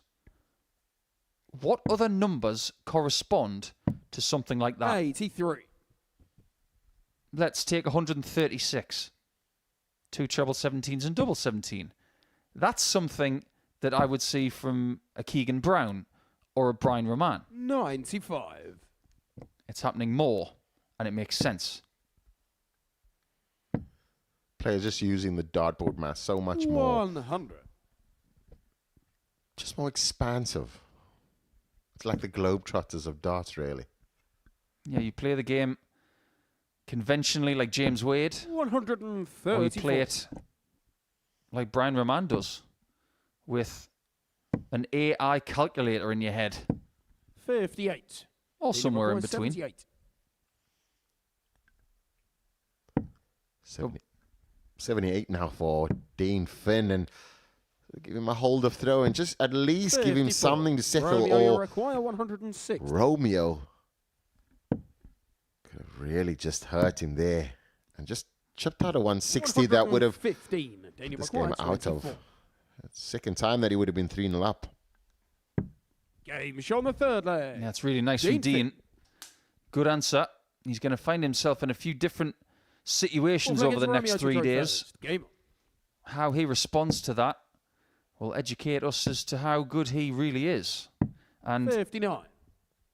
I've heard from an old friend of mine this morning called David Coyne. Very good, very, very good young player from Ireland.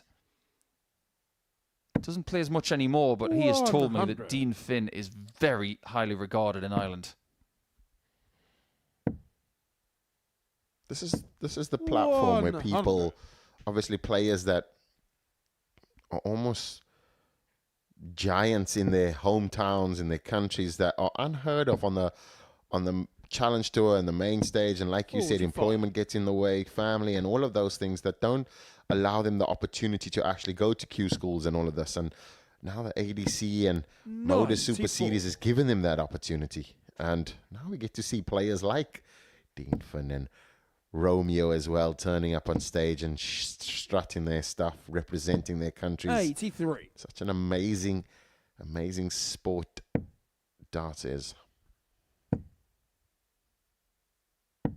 58. Oh, this is an interesting number. What you do after the first start is based on where the first start goes, and that doesn't change anything. If you get the treble 20 on 273, you're better off going 18s with the second dart. 44. Or the bullseye. I feel as though the first game for Dean was almost, it was a baptism of fire simply because he came up against David Evans, knowing that David Evans is a serial winner on that stage, and he just upped his game. Now he's almost playing reactive darts. 140. And seeing Romeo just kind of strut about and do his stuff. He finds himself now with an opportunity to go 3-1 up, and he does. Romeo Gervat. Look at the averages as well. Romeo now on a 91, and Dean Finn just below the 80, which is, I'm not going to say surprising because we don't know a lot about Dean Finn, but what I'm saying is on his first game, his finishing was great, his scoring was great. In this game, 87. none of those components. So we kind of seeing, I'm not going to say his B game, but just not his A game. 85. Interestingly, this morning, our referee for the day, Owen Binks, was just trying to clear up the pronunciation of Romeo's surname, making sure he got it right. And that's something that every great referee does. And he should be very, very glad that our favourite Thailand dart player isn't playing here this week. Because imagine if Tanawat Gavinuntawong was here. That would be a mouthful for any referee. 55.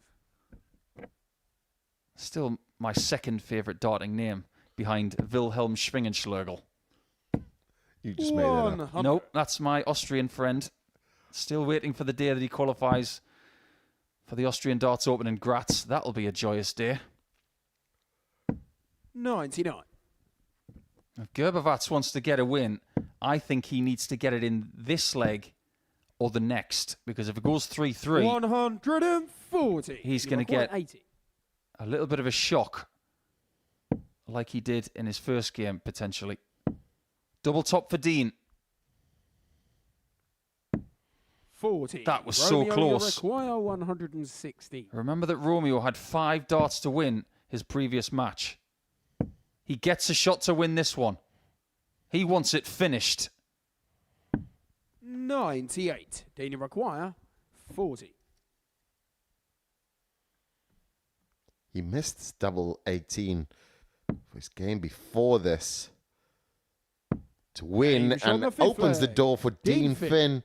Dean missed the previous dart, left 80, went 2 singles, just wired the tops. Romeo's been in this position before where he's given up a lead and lost the match, and you wonder if those thoughts are going to come back to haunt him and just knowing you are so close to winning. I think they might, you know. His facial expression in the background has already changed. And it did in the previous match as well. 96. It's where you have to soak up the pressure that you're feeling and find a way to feel comfortable whilst being uncomfortable. 140. I think it's almost defining that emotion, like understanding worrying or doing anything that's going to negatively affect you 140. isn't probably the best thing to do when you in that situation. And it's not a converse, but it's something that I've been exploring about managing emotions, understanding how to have singular thoughts in those compromising situations, and just understanding what the game requires at that time. It's an area that not a lot of dart players 95. actually explore, because they just expect to play like, and just turn up and play. But there's a lot that goes on in how you remain focused in those moments. 95. Did you require 170? Oh, this would crush Romeo's confidence if this goes in. So he couldn't take 116 to win the match. 125. How about 112? 112. Double 16. 80. Did you require 45? Is it happening again? It's like a bit of head and shoulders, rinse and repeat. Dean Finn now, he shakes his head and his shoulders drop, but Dean Finn wants to steal and takes it to a 3-all. Dean Finn. This game, drama all over. 7 final leg, it's Dean. Dean has now got the throw. Romeo doesn't know where to turn. He's definitely speaking his native tongue. And we're trying to get a lip read there and figure out what he... I mean, your infinite knowledge of languages. What was he saying there? Yeah, my Croatian is terrible. 81. It's about as good as my Swahili. But what we can say is from the facial expressions, he's not a happy bunny. 81. If he goes down 4-3 again, that could cause problems for the rest of the day. Maybe even the rest of the group. But Dean is proving to be a very 100. tough person to crack. Bearing in mind, though, he did have a shot at 116, a shot at 112. 95. And he was cruising as well. And he's not playing bad. His average is 92.6. Dean's kind of just found his way, took the opportunities. 80. The big thing is those scars on that stage. I mean, he's early on, he's relinquished the lead against Brian Raman. 99. Seems like he's doing the same again. He's had one big treble every visit in this last leg. Got to give him credit for that. His job now is to get to a finish 100. and join Dean Finn in that zone. Got to move. 59. He's trebleless for the first time in the leg, 140. and it could be catastrophic.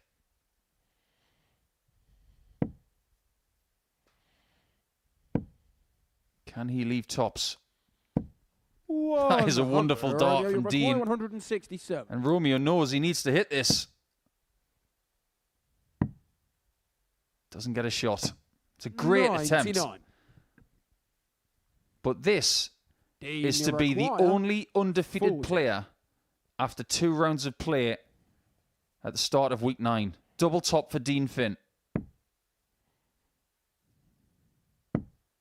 Double 10. 30. This is a bonus opportunity for Gervat. 68. He didn't think he was coming back. Can he hit double 8? 52. That's now 3 legs in this Dean contest require where he 10. could have won this one. And somehow Dean Finn has found a 4-leaf clover. And he takes full advantage of it. He's got 4 points. Dean Finn. And nobody else has. And Gervat will have to stay at the bottom of the table and lick his wounds.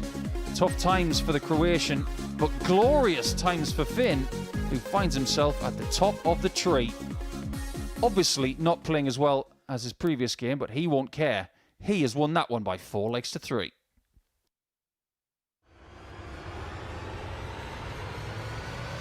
Welcome back to the party in Portsmouth here at the Modus Live Lounge. And he was right. Van Velzen's had opportunity, but it's Steve West that takes his opportunity.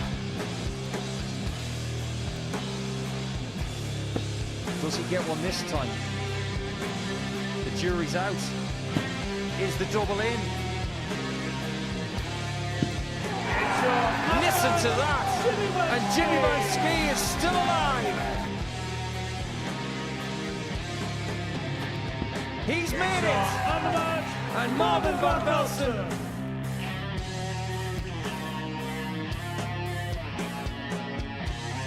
Jimmy Van Ski probably felt he's already been out already tonight. Surely not again.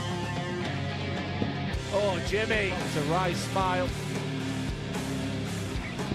What a finish! What a man! What a response! Of the 5-time weekly champion. It's Jimmy Van Ski who makes the final! Are we, Jimmy? You bet we are! One leg to see who the champ is. Yes, he can! Marvin is the man!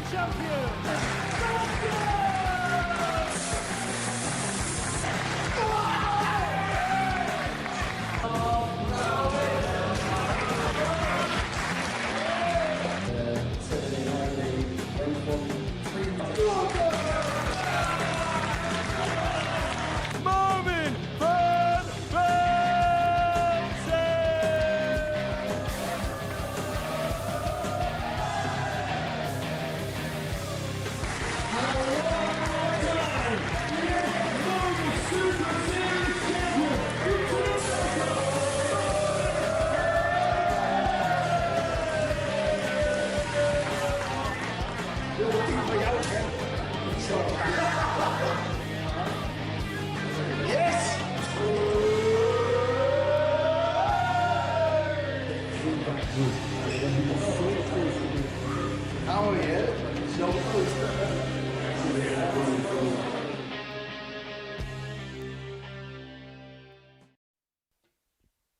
Welcome back to the Modus Super Series, and what an eventful first 2 rounds of the week we have had. The first 5 games all going against the darts, and only one person managing to win both of their games, and that is debutant Dean Finn. But he's about to get some company on 4 points, because Andy Bolton is taking on Brian Raman, and both have had highlights today. Both have had chances to get themselves to 4 points as well. However, chances have been missed. And this is the intricacy of playing Super Series action here in Portsmouth. Because if you get a loss and you've still got matches to go, you have to bounce back. If you don't, somebody else will. This is a good contest, isn't it? 28-year-old against someone over 50. An age gap of around 22, 23 years. That's nothing compared to what we had in 2020. When Martin Adams played Keane Barry, there was an age gap there of over 40 years.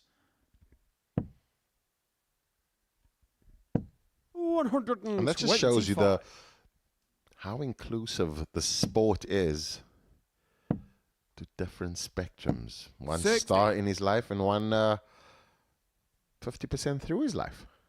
I wonder what the biggest age gap we could possibly have is.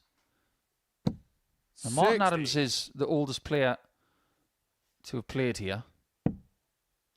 If Paul Lim was to come here, he would be the first person aged 70 and over to play here. And that is the week we'd probably need to get Ryan Bramley back, because then the age gap would be over 50 years. That would be something to see. 60.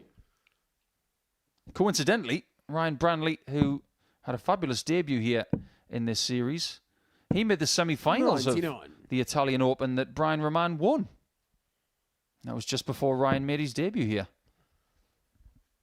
They're getting younger and younger as the years go on, and 84. we've had a chat before off air, and you realise very quickly it's not anymore the 16-year-olds that are the darting phenomenons and 43. all of these. It's now 11 and 12, and I think that with years to come and things that are looking to be launched in a couple of 100. weeks and months, it's going to be younger and younger because players will be introduced to the sport in a different way.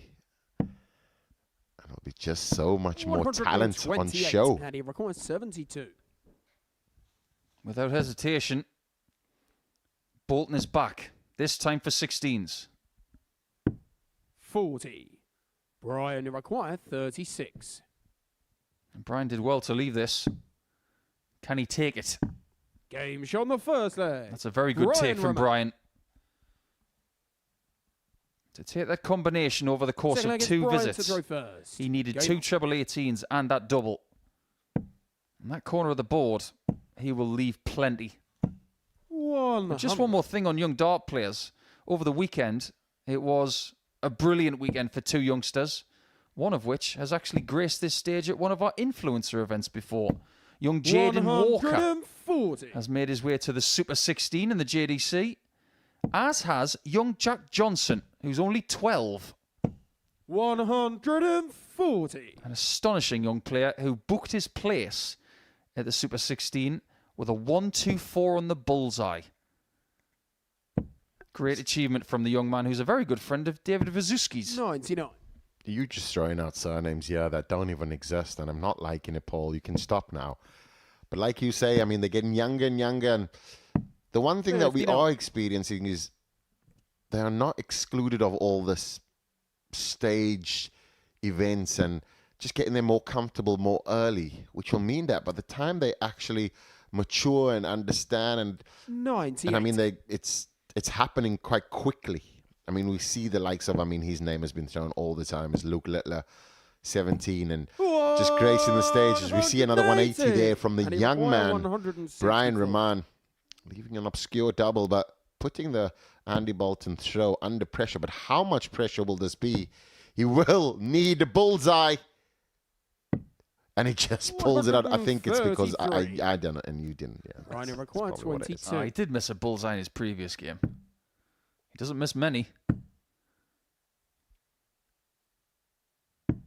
16. Well, was Brian focusing on the he fact that he required wired it 31. twice rather than the fact he had one chance left?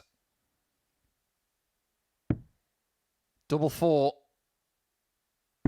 And Game Bolton shot on the equalises. second leg. That'll feel pretty Andy salty for Bolton. Raman. He had that leg in the palm of his hands. Third leg, it's Andy to throw first. Game on. I wonder how many soft mints Andy Bolton goes through in a game. And this week as well, he's going to play so much darts. I mean, he must buy them in bulk. 97. At some point, we're going to have a conversation about an old commercial that was aired on British TV. 60. A very famous one about soft mints, of Mr. Softy walking down the street. Not that Andy's Mr. Softy. If anything, he's made of granite. 100. It's probably 1 per match, I would imagine. Depending on the length 100. of the match, yeah. But he has had 2 4-3s. And we've had plenty of 4-3s today. In fact, only 1 game of the first 6 59. has gone less than 7 legs.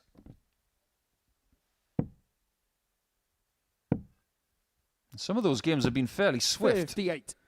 Whenever you've got Brian involved, or Gervat, they really do get on with it. The likes of Bolton and Spellman, they're a bit more methodical, but you look at the way that Andy plays these days, 81. he gets rid of the darts a bit quicker than he used to.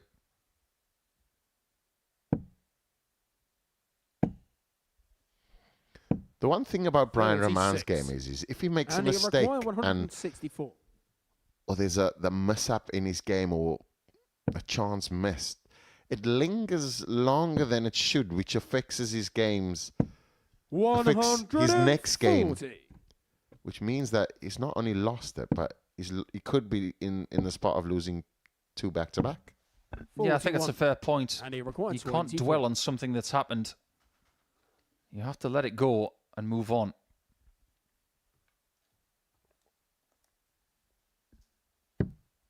Game shot You the better third let leg. leg Andy 3 go Bolton. because it's already gone. Yeah, Full nice flag bit of against Brian to sportsmanship throw there from first. Brian. I think he Game understood that he dropped one of his darts at a bad moment. And he just holds his hand up to say, apologies for that. That's the right etiquette to 81. have. If you feel like you've done something inadvertently that's put your opponent off, first opportunity you get, you do hold your hand up and apologise. But never apologise for winning a 95. leg. I was just about to say that as well. Like, I find it quite weird when players do that because you're there 60. to actually win a leg, and if you're apologizing for winning a leg, why did you win it? Well, that flight keeps popping out of Brian's stem. I just wonder if there's a slight imperfection with it. You wouldn't get imperfections if it was an all-in-one flight. So, yeah, maybe he needs an upgrade. 58. Andy Bolton, on the other hand, he's sticking steady with the folded flights, plus ring, plus punch, and a little nylon shaft. 60. Old school is old school, and the X Factor, yeah, Andy Bolton. I was talking about the fact that he hasn't won a massive title yet. 140. He's won Challenge Tour events. He's been incredibly competitive on that circuit over the last 2 years. But in Scotland, he has vacuumed up so many 47. of the independent events up there. And I was at an airport with him at the beginning of this season, and he said not having a tour card anymore has actually resulted in me 140. playing more darts than before. He's seeing more airports, more train stations, more car parks than ever. 57. He's gone from Andy Leicester Bolton, to 68. Portsmouth, and after this, who knows where he's going next? Well, he's going to double 4. 66. But he's not 3-1 up yet.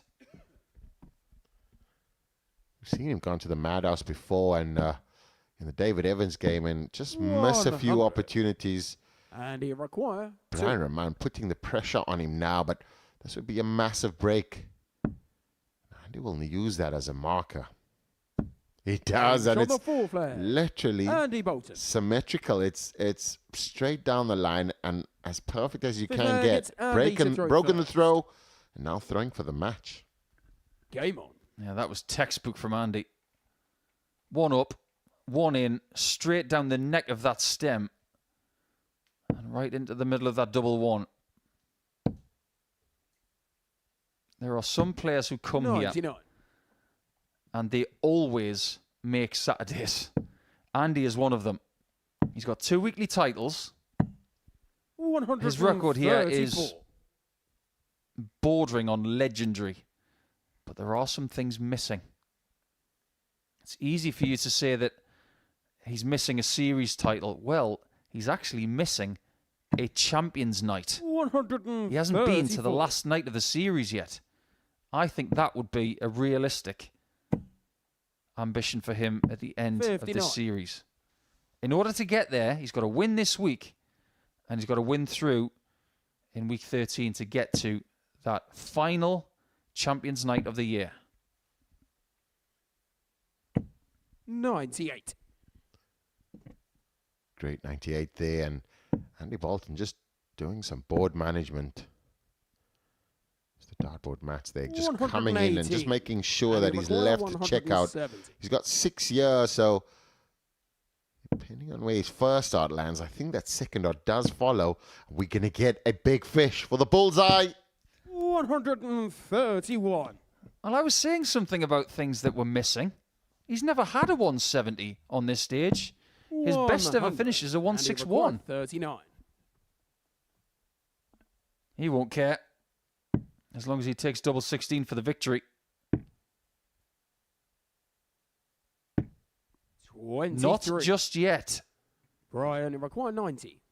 Brian Raman, yeah, has come back before against Romeo. Could he go for the bullseye? 65. I don't think it works for me, Paul. And he require 16. There's plenty of time left in the week, but there might not be much time left in this match. There's no Game time shot left. and the match. Andy Bolton. And the Riddler can't find his way out of this one. And Andy Bolton gives us our second match of the day, which does not go the distance, but it has gone well for him. He joins Dean Finn on 4 points with a very typical display from him. Just over 90 as the average. The doubles were fine. He'll want to improve on that in his next game. However, he goes to 4 points and Brian Raman will stay on 2. The middle match of the day, David Evans up against Romeo Gervat. I wonder how he's feeling when he comes into game number 3 of the day.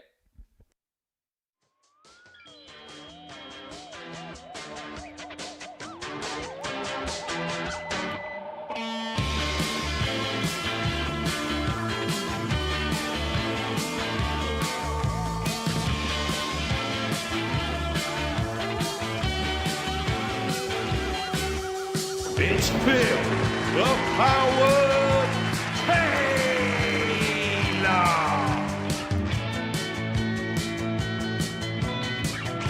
Gaza, Glenn Durant. Game, shot, ornament. It's Wolfie, Martin, Adam.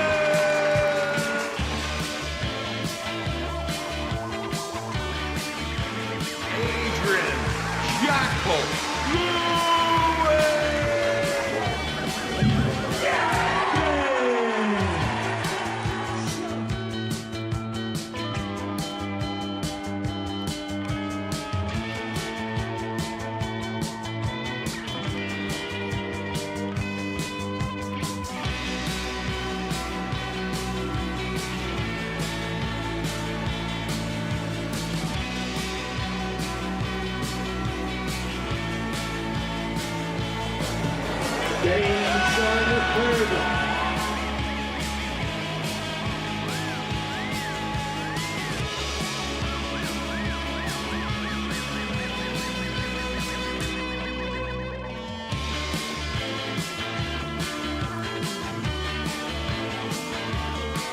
King of Bling, the Dazzler, Bobby George.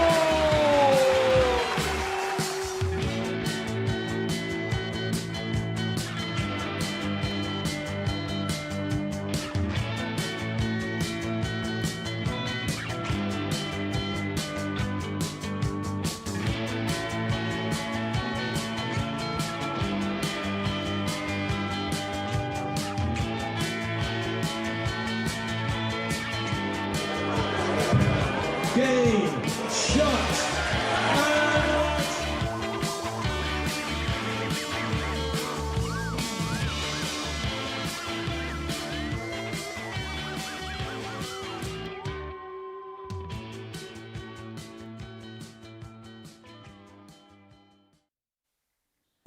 Penny for the thoughts of Romeo Gervat coming into this one, because after losing not once but twice by 4 legs to 3 after missing match starts in both, this is a difficult fixture and a difficult situation for the Croatian. That one rhymed. I didn't even think of that one. But now, Stretch would like to get himself on 4 points to make the situation even more drastic for the man from the Balkans. He doesn't have the darts in this game either, First leg, which it's makes it David just a to little throw bit more first. difficult still Game on. against the tallest person that you'll see on the hockey this week. Romeo, unlucky there in his first 2 games, but 60. the one thing you can't do in Group A is lose back-to-back games.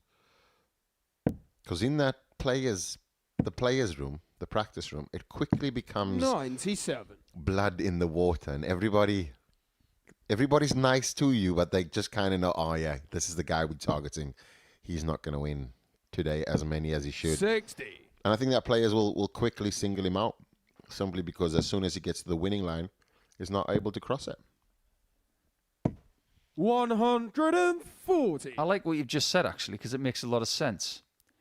If the practice room downstairs was a poker table, there is a phrase in that vocation that is very apt right now. 140. If you walk in there and you can't find the fish, you are the fish. 58. And that's what it seems like for Romeo, because everybody watches, and there's obviously a direct link sometimes they do turn the volume up to hear the commentary, and sometimes they don't. I've been in 2 other rooms for 2 weeks, and you quickly understand the psychology changes and how players come into the room and what that is, and getting that behind. Everybody will know that Romeo's there to play, but it's that winning point that he needs to get. And once he gets it, then it changes. But I think for now, everybody's looking at him as the fish. I didn't even know that the people in the practice room could hear us. 41. So that's changed a lot of things I was going to say today. It's only dependent on whether they turn the volume up or not. Like if you have experienced campaigners that know, like, okay, cool, we can turn the volume up and stuff like that, then we do that. But other than that, no. Okay, let's be cautious then. However, no ways. Not cautious from Romeo with that 13 darter to start the match. He's not bad at responding immediately after a disappointment. That's what we have learned about him today. Finishing the job, though, 100. That's a different matter. We'll get to that in due course. I think finishing a game takes a different... It's a different thought process. It's now, whilst you're playing this, it's getting to that winning opportunity, and then when you get there, it's like basically playing 2 games. Starting and getting there, and then when you get there, how to finish it off. I think the more comfortably he gets on that stage, considering that it is his debut, and I mean, who knows? I mean, this could be his only 2 games that he loses and he wins everybody else, and then all of what we're saying is a complete load of rubbish. 41. I did see somebody last week getting 26 points from Group A. That was Kurt Parry. He ended up losing in a 9-dart shootout. 140. Heartbreaking stuff against Anton Östlund and the eventual champion, Scott Taylor. 140. What a start this is from Romeo. Double 16 again. 17. He opens the door for David. 80. The ideal single is actually just left of that. That'll be fine. And that is more than fine. That's a wonderful checkout from David Evans. You feel as though every miss Romeo has, it means more when he misses than the other player, because they just know that we're going to get our chance. We're going to get our chance. And as a player, when you have that in your mind, the fear factor is removed immediately, so you can play a bit more relaxed. Even though he's throwing everything and the kitchen sink right now, I mean, you just... 30. It affects him, and you can literally see it not only in his darts, but in his demeanor, in his facial expressions. Yeah, this might be part of the learning process for Romeo. 131. Some players don't even need to see weakness, they can feel it. 100. Some animals in the animal kingdom, they can actually smell fear. Bees and dogs can smell fear. Did you know that? No. 125. That's why I'm always friendly to dogs. But bees, on the other hand... Yeah, we've got to be friendly to the bees. We didn't have bees, we'd all die. 180. David require 105. And that 180 could be a moot point. Double 16 for David. 73. And that close to a 12-dart leg. The best of the match it would have been, but he would take a 13, equalising what we saw in round leg number 1 from Romeo.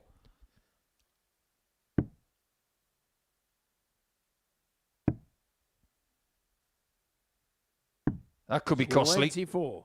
Romeo require 51. He said that was rubbish. Game he pays the price. This is going so back and forth, this game. So one person misses, one person hits. Romeo to throw first. The emulsion of the emotions, my word. It's making for a very dramatic 8th game of the day. 100. David Evans, being as tall as he is and as direct of a thrower as he is he's preferred double is 16, 99. obviously, right? Because he always leaves that and moves towards that, even when he has a shot on tops. But in your experience, as we see another max there from Romeo, 180. second 180 of the match here. In your experience, a player of his stature and height and just the way in which he throws, is tops 24 and 36 not the better 140. option for him? I would have to say yes. But it's amazing how many tall players don't do that.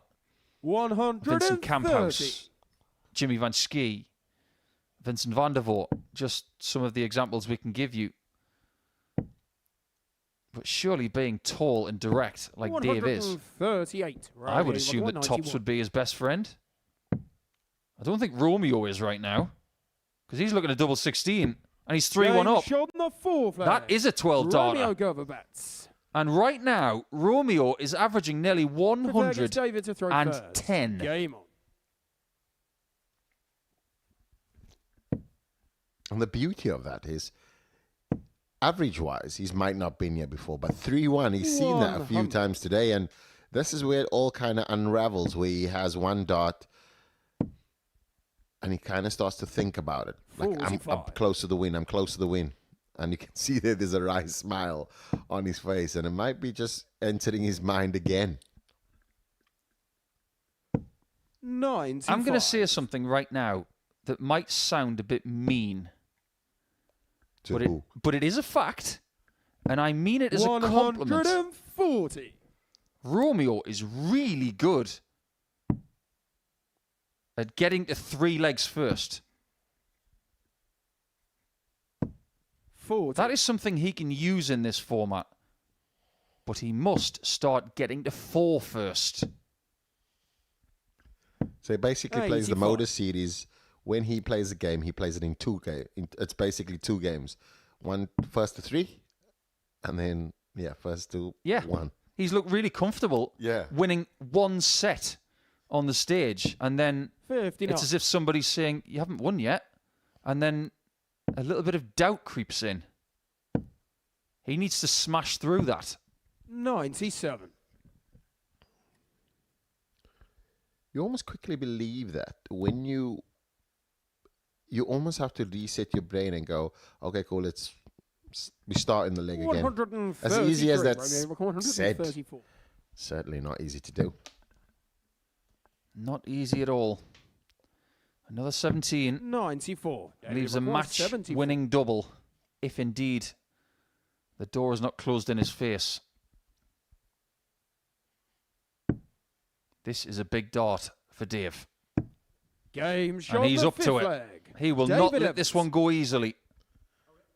Some flashbacks there for Romeo as Six he's leg is anxious Romeo to to get throw ahead first. and and they're just stopping him as we have a counter on the stage that allows players to kind of have this similar 100. 9-second kind of wait between legs.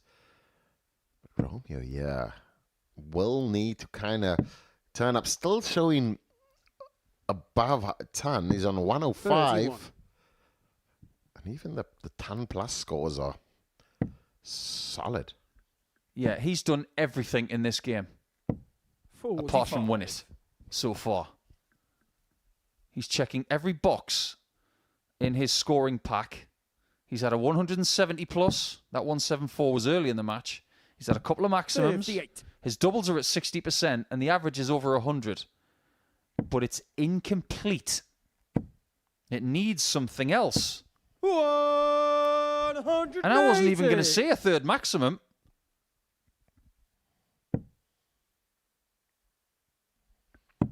David Evans suffering there every time when dart hitting low 96. because he has to switch, and that's only based on point of release. But Romeo's definitely got the release on point.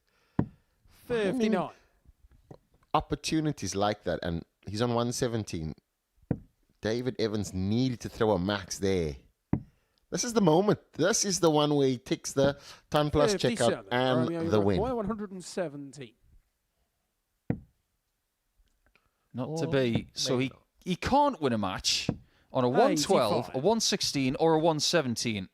But double 16 has been so reliable in this game for him. Surely this is the moment where Romeo Gervat finds his first victory on this stage. 171. Romeo requires Is this your 32. moment?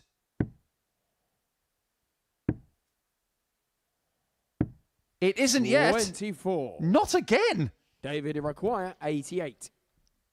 88 for David, yeah, and 16 goes shy there. It's going to be the bullseye. No, it isn't. It's double 7. 74. For the first Romeo, you time, require he's got a second 8. visit.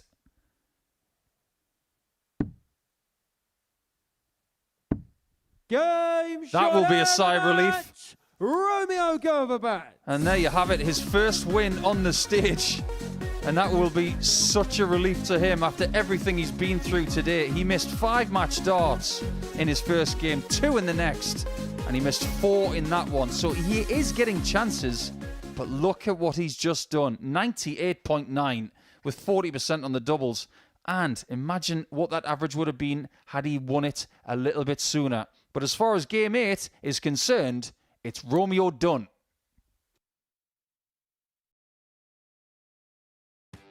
Next year, when that decision needs to be made, he's going to be 49. 1 year shy of the age of the seniors. A very viable option. 2 players who are around that age. Well, what did he say about the 9? Will we get the 141? Will the promise come true? Double 12. Shot and the match. Steve West has won the match with a 9 dart.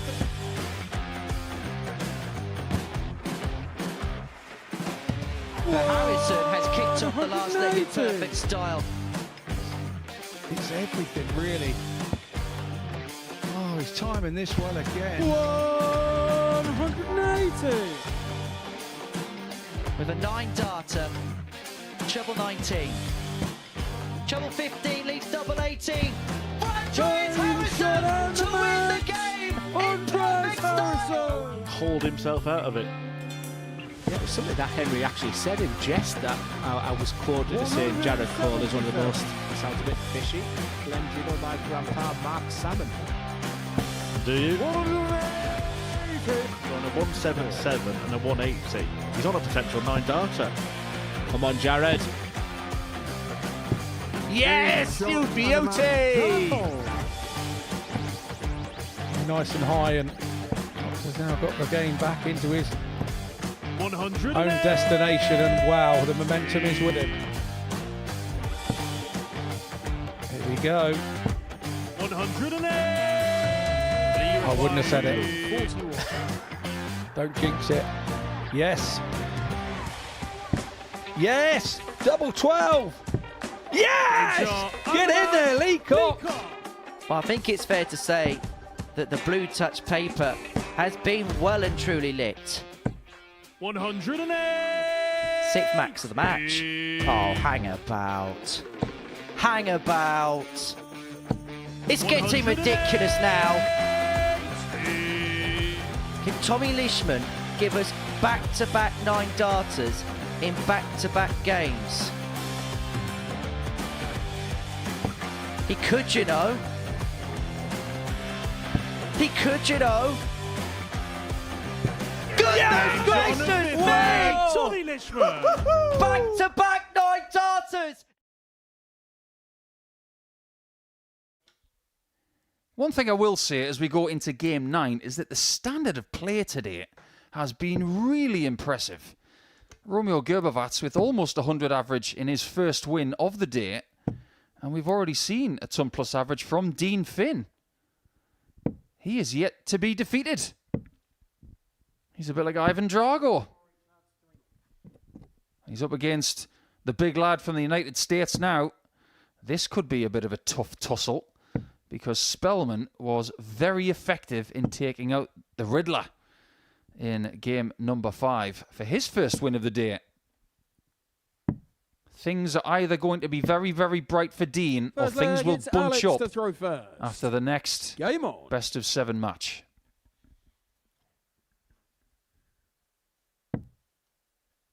It's really, really a balanced group, though. And like you said, I mean, 140. now that Romeo's got his win, it now puts everybody on that. Everybody's got a win. Everybody can settle down. Now we'll see some real little tussles. And this is where you kind of tussle for position as well. We spoke about it 2 or 3 games ago. We don't think there is a weak link in this group. And the table as it stands does prove that.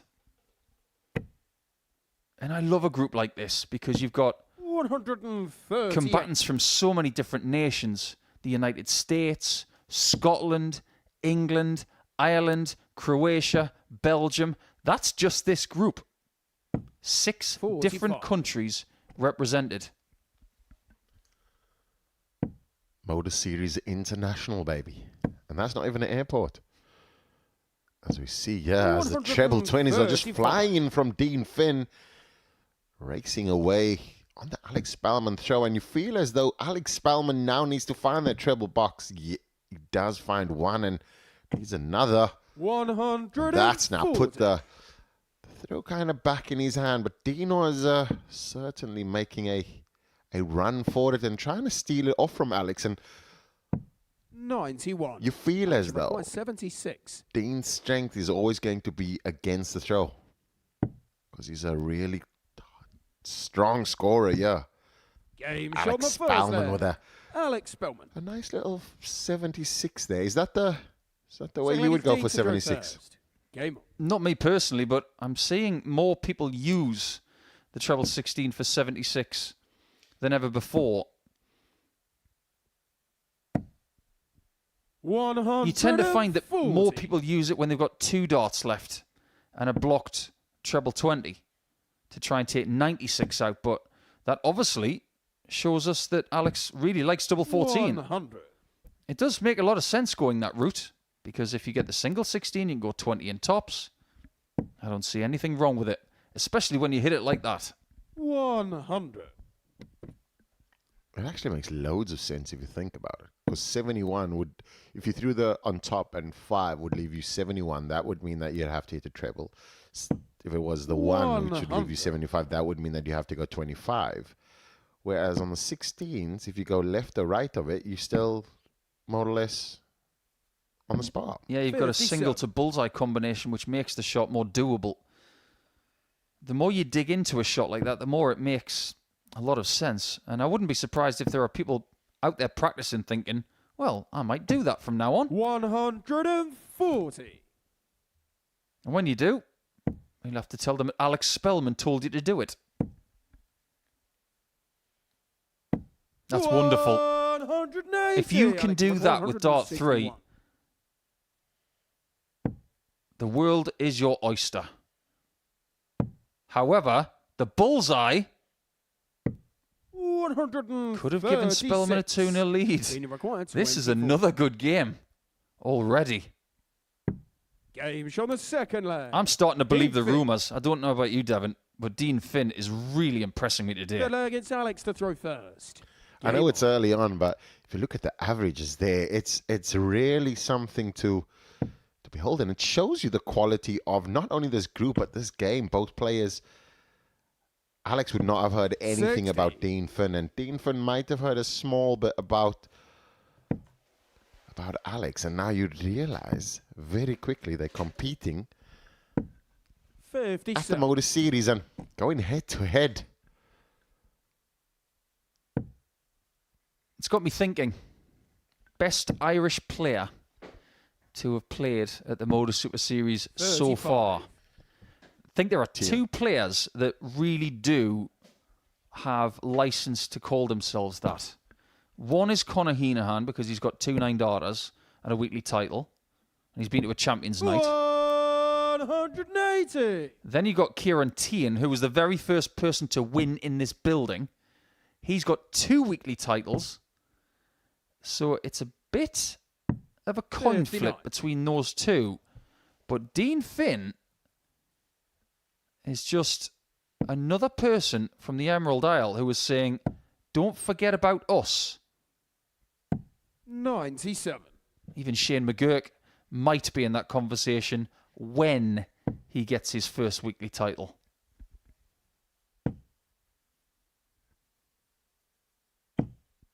$83. Dean They Finn just require impressing 167. with every single dart thrown. Looking to break the Alex Spellman throw, and Alex not even behind the 8 ball. He's 102. He's way behind in this leg. Yeah, needs to have a pure, perfect visit. He's not going to get, and you almost feel as though Dean's incapable of missing. 95. Dean requires 65.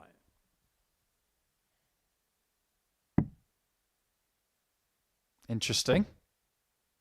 Double 18. 47. He will be back for double 9, but if you tell me that you like double 9, I'll tell you that you're a liar. Nobody likes double 9. Nobody. And this will pressure the shot. He's missed a big number for the 3rd time today, and it's now just given Dean an opportunity on his favourite double 9. He gets the favourite double 9. Dean Finn. I think Dean Finn would be the only one in the world to say that I love double 9. There's a wry smile there. Alex Spellman knows he's in a game, and the shark fin all the way from Ireland, really, with his impressive lion flights, are impressing. 100. On the Modus stage, you wouldn't say he's a debutant, though. Just considering the confidence, you can just tell he's walking around with a bit of, I'm not going to say arrogance, but he's sure of his game. He's sure of his position. He knows exactly what he's capable of. He's got that steely-eyed look as well. Yeah, sometimes when people have this kind of start, when they are playing here for the first time, you don't just judge them on numbers. You judge them on behaviours as well. His demeanour and the way he's conducting himself so far is close to perfect. He looks focused. He is handling disappointment well. 23. But there aren't many disappointing visits like that so far. That's probably his worst visit of the day. He'll know that as well. This is the discipline. 81. You got to play 5 games today, 5 games tomorrow, 5 games again on Wednesday. If you do enough, you get Thursday and Friday off. That's if you win the group. 98. If you have a bad time of it, you might have to play 5 games on Thursday and Friday as well. And winning the title at the end of Saturday night will have to be done in 29 matches in a week, which is very hard. 43. Or enjoyable, depending on how you look at it. I do enjoy playing the entire week. Yeah, I mean, don't get me wrong. I tried to get the 2 days off, but yeah, just come short. But I think that if you're needing to find your throw, have a bit of practice game in a perfect situation or scenario, and staging and the lights and just everything, just consistently. 140. Almost finding your routine, getting back into the shape of making sure everything is perfect, as Dean would want to find and make sure that this is perfection to make it 3-1. He does. Bounce back from a poor throw in this leg.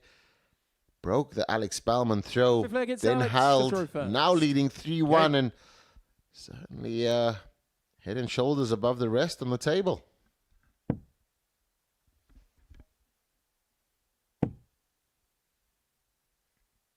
I think he's relishing today. Where else would Dean Finn play Alex Spellman? This is a place where worlds collide. This is Matthew Edgar's mantra of this place. Where else 140. would he play the other players? Because Dean is the only player of the 6 in Group A who has not played the Challenge Tour this year. This is his biggest challenge of the season. And he's taking it and running with it. He's passed so far all of the questions asked of his game. 135. Certainly just just has that power scoring element. 2 trebles, 2 big trebles as well. Alex Spellman, yeah, needs to fend off a Dean 100. Dean Finn demolishing. The thing that makes me laugh about this situation is that Dean Finn looks in such a great mood right now, and he might be on the cusp of winning this match. He's not even in the Irish international team. And he's this good. Double 14 again for Spellman. Oh, what a game this is. On the 5th leg. Dean is averaging 101 again, and he still hasn't finished the match off. Spellman nearly 99. Game on. The level of play today, it is more than adequate. We need to find out what this flight is about, though. Is it just he couldn't find, I'm not going to say proper flights, but is there a reason that that character is there? Does look like the Lion of Madagascar, doesn't it? 100. You'll know his name. Well, that was played by Ben Stiller. I think you're right. 140.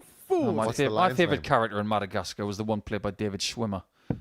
The giraffe. Particularly neurotic giraffe. I don't know why. Can you tell me? Just really funny. Although Chris Rock's character was pretty funny. The zebra, right? Yeah. 95. They have some of the worst roads in the world in Madagascar, apparently. That's one thing I do know about that place. And some very nice vanilla. They have the best vanilla in the world in Madagascar. 134. I've actually not know that. Well, right now, they've got something more akin to Ireland in this game, potentially. This could be a meat and potatoes 60. win for Dean Finn if he takes care of this log or the next. You feel as though this 167 has an opportunity only if he has the last out with a treble, and he does not find it. So Dean Finn now in a strong position, unless there's going to be some heroics here from Alex Spellman. That's the first perfect dart. He's gone 48, needs double tops. Chases it around and gets it again. What a finish from Dean Finn. Another 10 plus there against Alex Spellman, who averaged 97. Dean Finn winning 4-2, managing 2 180s and the highest checkout so far of the day, 148 to win the match. Next up, we have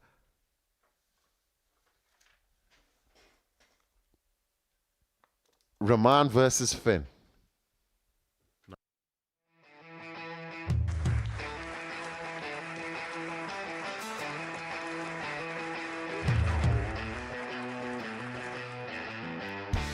Hang on a minute. Wow! Oh my God! Well, that's £100 down the drain already. Itching to hit the 180. He's gone for the maximum.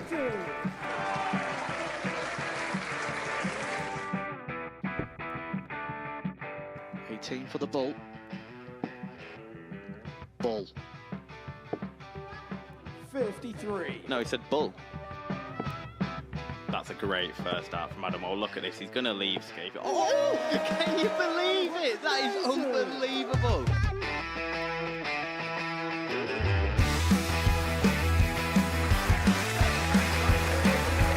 Get match darts to put his team into the final.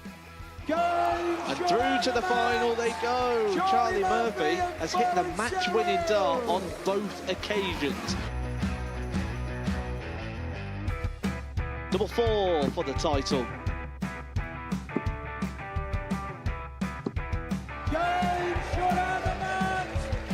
Please show your appreciation for the winner of the Influencer Pairs event, George Scaife and Adam Lipscomb.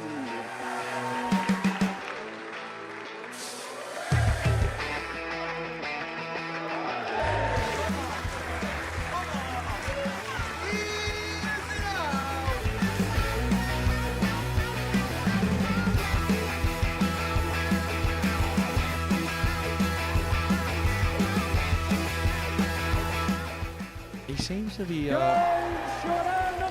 out. That's what he is. Charlie Murphy. A couple more visits yet. We're not going to need that. Oh, Bosch. Pie Face is through. He gets And he's absolutely buzzing. It was a game that Pie Face dominated throughout.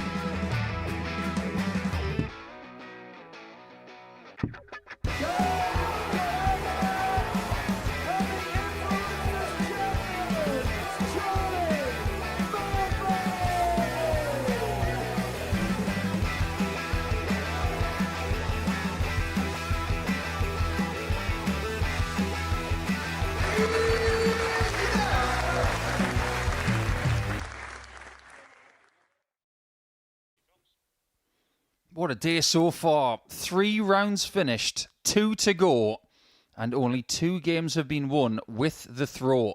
But what are we getting from Dean Finn today? He's finished his debut match against David Evans, as you can see in game 2 there, by 4 legs to 1 with a 140 finish. Then, in the game we've just seen against Spellman, he's finished with 148. Is there anything that Dean can't finish? We will find out. Because with 3 wins in the bank already, he has a chance to be perfect on Monday. He has got the chasing pack just behind him. Bolton on 4 and the rest on 2. So now that we go into the penultimate round, Brian Raman and David Evans will try to join Andy Bolton on 4 points to be just that 1 win behind a certain Dean Finn. We've been spoiled with ton plus finishes today. We've been spoiled with 2 ton plus averages, both from the table topper. So what can everybody else do in response? That is the question, hanging in the air in the Modus Super Series mist. We've seen 2 140 plus finishes. The first game, Andy Bolton taking out 142 against Alex Spellman on a 3-all, and then that one there, I mean, 96. it's tough to kind of put into words how that the players must feel about Dean Finn, because he'll be the most unknown in the room, number 1. And number 2 is a table topper. At this stage, after 3 rounds, 94. I don't think anybody thought that Dean Finn was going to be leading. And here's the funniest bit about what Dean's done so far today. He was the outsider to win this group by some distance. And if anybody out there has decided to have a somewhat speculative little punt on Dean Finn being a Group A winner, 140. They're going to be taking care of that betting slip over the next couple of days. But please remember that if you are having a flutter here on the Modus Super Series, it's over 18s only. It's gambleaware.org and gamble responsibly. This is the bullseye.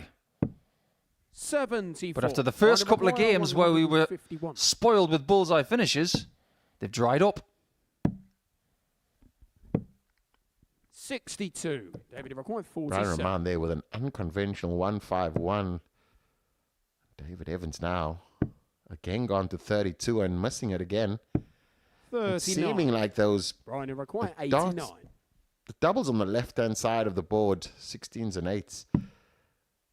The man that tall needs to stretch up, and a bullseye here now. 64. David Raman not getting the bullseye.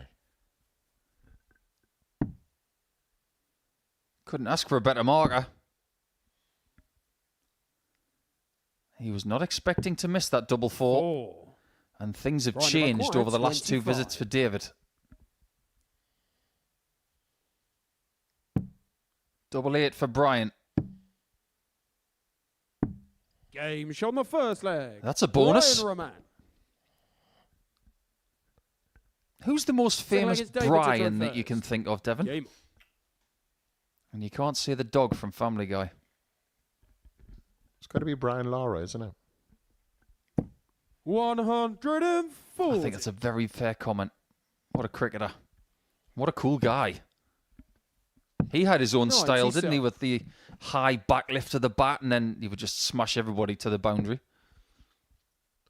I remember Brian Lager from the Sega game. Remember the 32-bit or 16-bit back in the day? 180.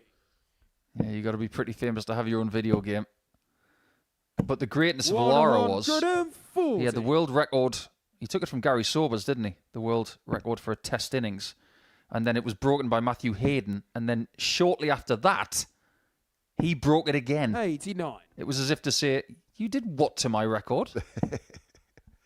Yeah, I think exactly like you're saying, especially in sports. 44. I mean, records beforehand 192. used to kind of last a long time, but the records in the Modus Super Series has been flying left, right, and centre. And just new boundaries, new ceilings being broken. Connor Scott's got the best average of the year, over 120. And he could have bettered Darryl Pilgrim's record had he been just a little bit sharper on the doubles. He could have been as high as 127. That's better. Second leg. And David repairs the damage from leg one. Third leg against Brian to throw first. Game on. I wonder if any other records are going to be tumbling at the end of this season. Well, Marvin Van Velsen is not going to defend his title, which means at the end of this year, Luke Littler will remain the only person to have ever defended his Super Series title. But he could still have company 43. When someone could indeed become a two-time series champion. I'm talking about a certain Scott Taylor 140 and Andreas Harrison.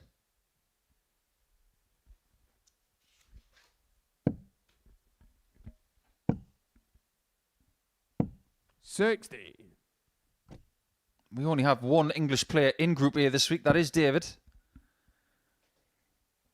But there are quite a few English players in Champions Week already. 4 of them, in fact. 180. And there's 3 in that bed. And Evans is getting his act together.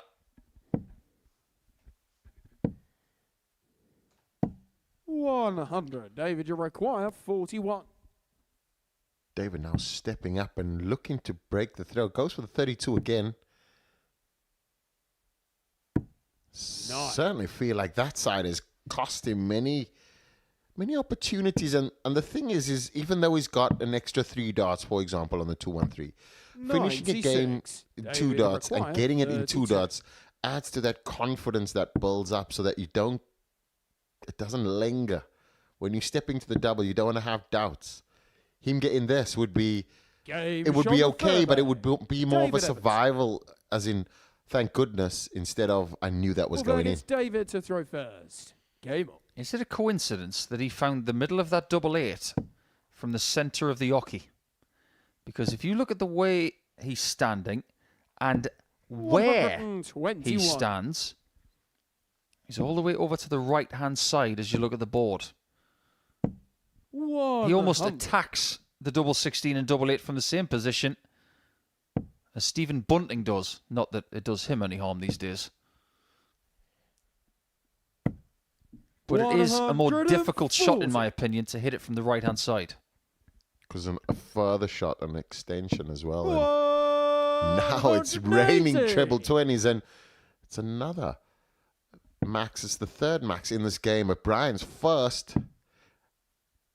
Look at the level and the control and just where we're at right now. I mean, that last visit there for 57.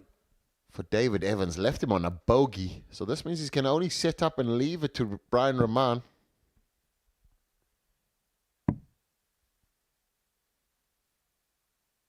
Trying to take the 9 off the end. He's done 59. That. Brian He's just about found himself in 2-dart territory. 110 left. 92. David, it require 100. If I spent 10 seconds inside Brian's brain, my word, I'd be on a roller coaster. Doesn't double dip on tops. 20. So Brian can bring us 72. Level. As for dart number 3, I think David knows that was a mistake. 6. And this is what it's all about. 66. Evans goes for tops to leave tops. David, if you miss the quite board, 80. you've still got to take care of 80 instead of 60.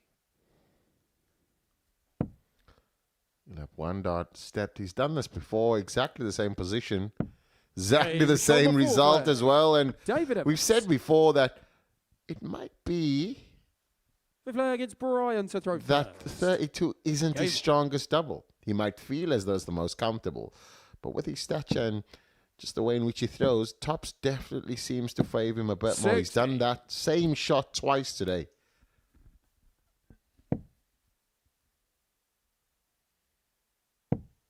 I think it's fair to say that Raman was not a happy bunny 140. grasping those darts out of the board without a trouble. And this is what you were talking about, Devon. 100. If he finds himself behind, he can somewhat lose his rhythm and, to a certain degree, his temperament.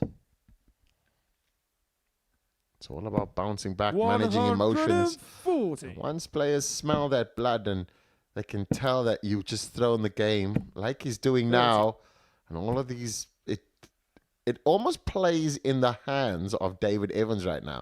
He can relax, he can flow, he knows he doesn't have to chase. He knows that every single treble that he hits, Brian Raman will feel even more. 60.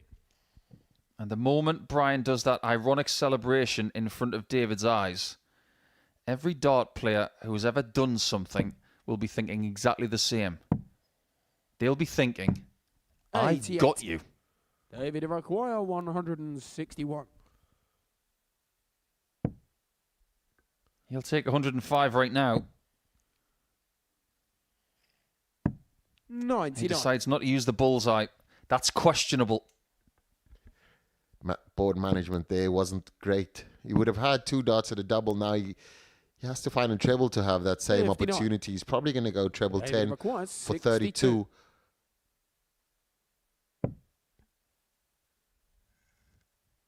He is going to persevere. 30. And that Brian section of the board require has cost him more than anything 164. today.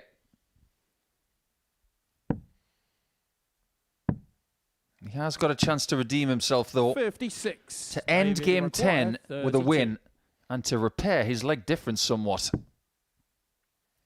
Back to the centre of the oche.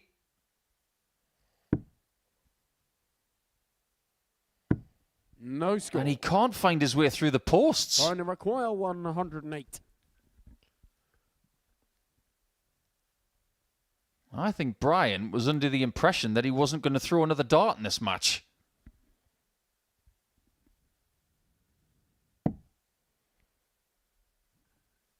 Now what do you do? 48 tops? 28. David Surely this require time to end 32. this match with a break of throw. Double 16 once again.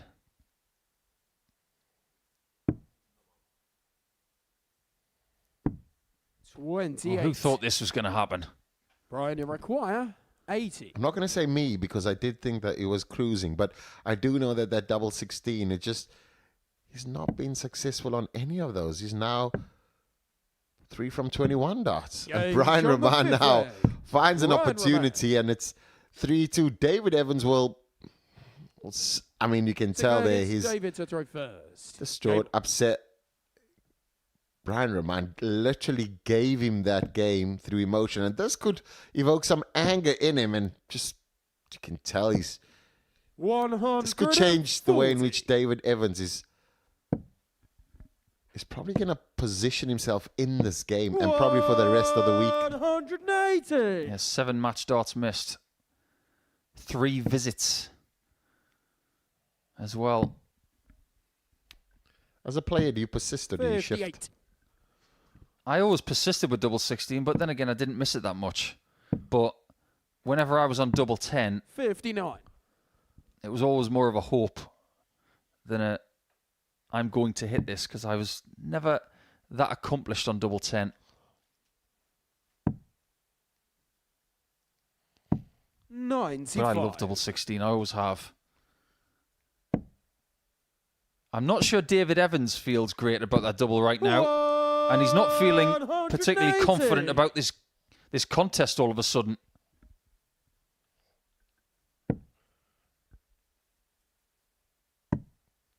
Certainly having aggression and 38. anger. Right, require 82. And this would hurt him. A little 11 dart a year to send us all the way. 50. David, require Can somebody check to see if Manuel Neuer is in front of double 16 because it refuses to accept a dart? Look out. That would have been something special had he found the 57 and 36. Brian requires. Ironically, they're both on it now.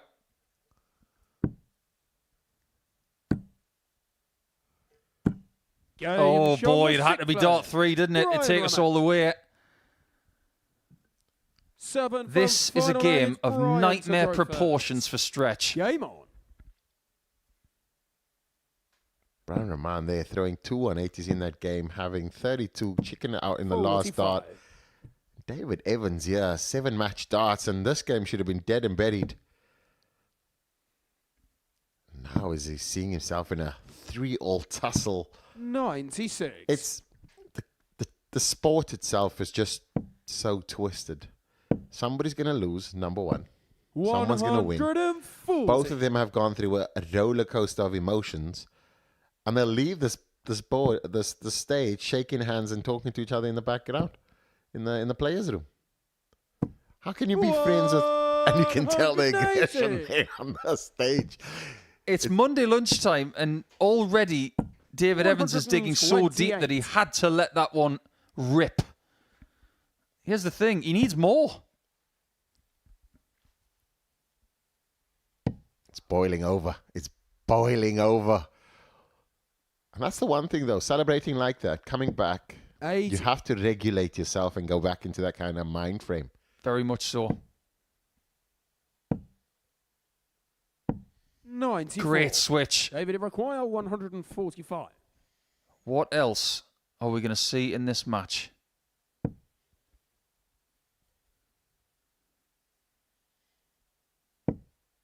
Great second dart. He's going to try and leave tops. 130. He can't. But now that he's hit the ball, he may have shown Raman the way. Stay there. And he's only gone and nicked it. That is a naughty win for Brian Raman. A game that should have been won by David Evans, he will say it. But Raman, don't give him a chance. And that's how he wins matches. That was very, very tricky, wasn't it? The lesser average. He had the better time of it on the doubles, though. And 18 misses at the outer ring really did cost Dave in the end. So 2 points go to the Belgian. When we come back, it's the undefeated Finn against Andy Bolton.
Welcome back to the Modus Super Series. The first 10 games of Week 9 have been rather eventful to say the least. And I would expect the next 5 to be exactly the same. And if they are unpredictable, we've got some really good viewing for you over the next hour and a bit. But there's one man on the stage right now who is thinking, just keep things the way they are. Keep things homeostasis, as they say in the science world. Because what has worked today for Finn has been pretty much everything. Game on.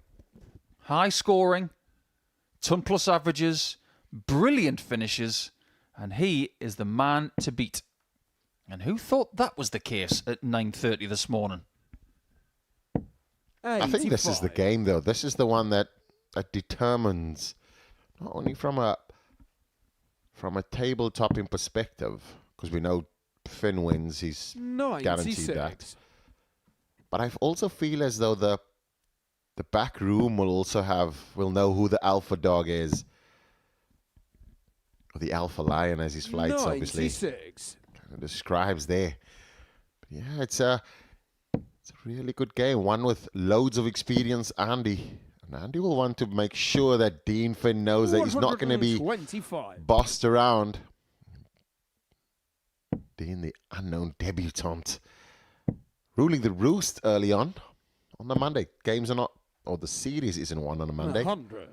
But it's certainly it can determine what the outcome is.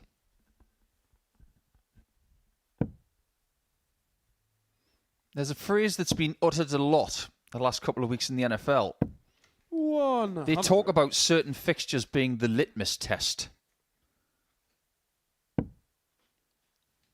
A litmus test, of course, is to see whether something is neutral, alkaline, or acidic. 140. I don't want to go full nerdy on everybody, but as far as this contest is concerned for Dean, this, for me, and I think for you, Devon, this is his litmus test.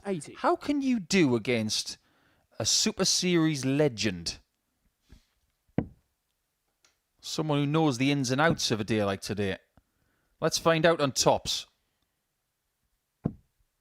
60. Not just yet, then. 85.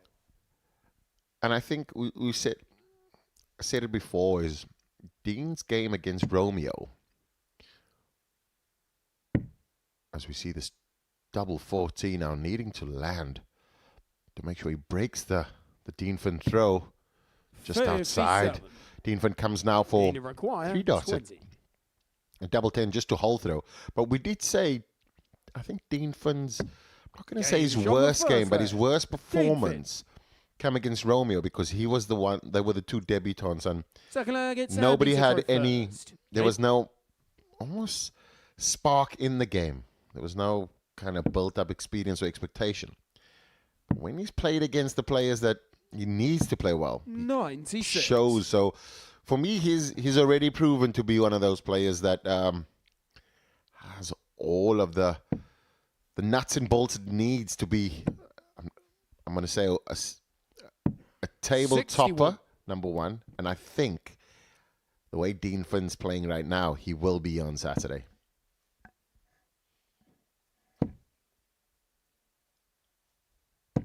I'm not against an early call like that. Some early calls have come up to be very, very true indeed. 100. Only half of the players trying to qualify for Saturday will make it. 12 players start the week, 6 go to Saturday, 1 remains at the end. 59. We do have only 3 previous weekly winners in this week. There's only 1 in this group, and that's Andy Bolton. The other 2 are Thomas 28. Banks, and Peter Jakes comes back after a bit of a sabbatical from the Modus Super Series. And the man with about 8 different dart shirts only needs 3 this week.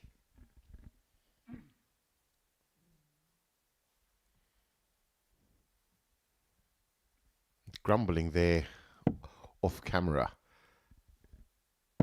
as we see Dean Finn now just looking at it 170. and really playing the percentages there and going for the 25 to leave a 167, but finding the bullseye, managing that. 140. What pressure that is from Andy Bolton just to hold through, but you'll have to wait and see. Dean Finn has taken out a 148. He won't take out the 142, but how handy will he leave it? 180. What a shot. Andy Bolton now is going to need to go. He misses the big number, so he'll only have 1 dot at a double. 14. He's missed again. You require 24. Very easy for us to say that he missed that single because of the pressure he was under.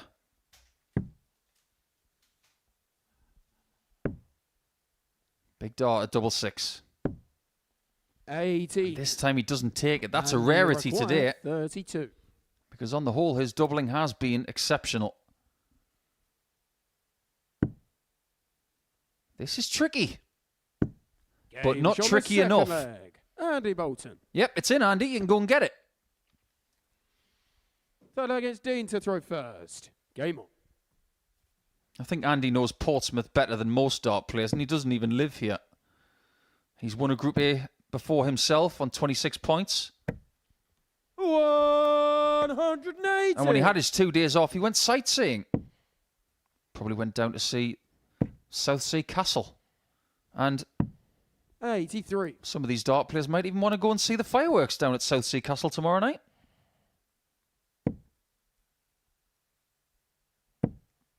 What are you up to, Dean? 140. He was thinking about it for a second. He was thinking about Conor Heenan territory. Dean certainly just, I think, 54. I mean, you've been behind the mic many a time in the Modus series.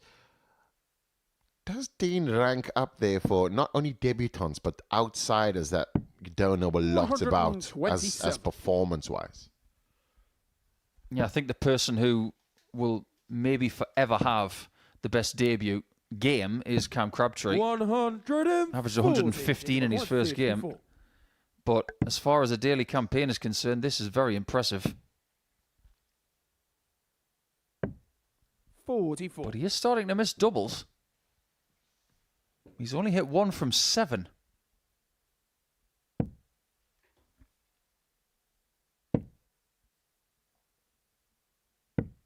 Oh, that looked uncomfortable. Then you require 10. Things will be more uncomfortable for Andy if double 5 is found. 2s never lose. 6. Right now, And he might just require lose 103. any advantage he's got. He's now missed 8 darts at double in this match.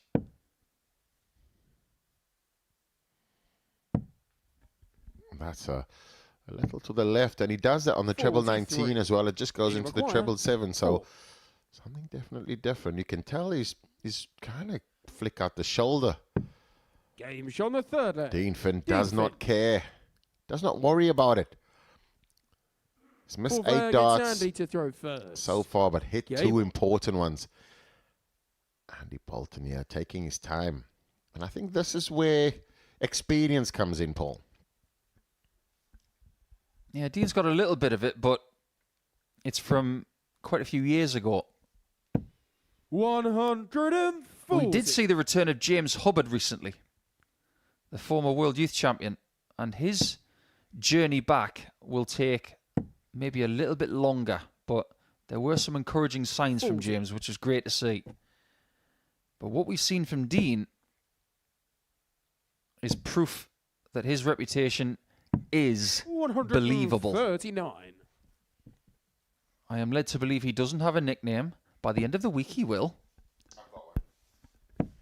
I definitely got a nickname from Dean the Finisher 95. Finn. If you'd like to get involved and give us some other possibilities, I'm sure if Dean is game and he wants a nickname, because some people don't,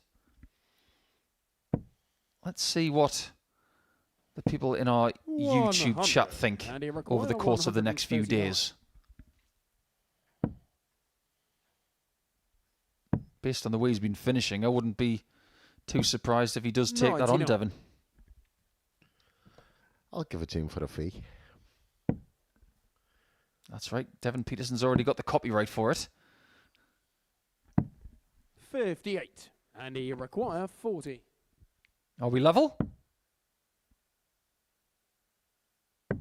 Of course we are. On the 4 flag. Andy Bolton. And he's been here before, and he shrugs the shoulders and he moves on. And he shrugs his shoulders more than Brock Lesnar.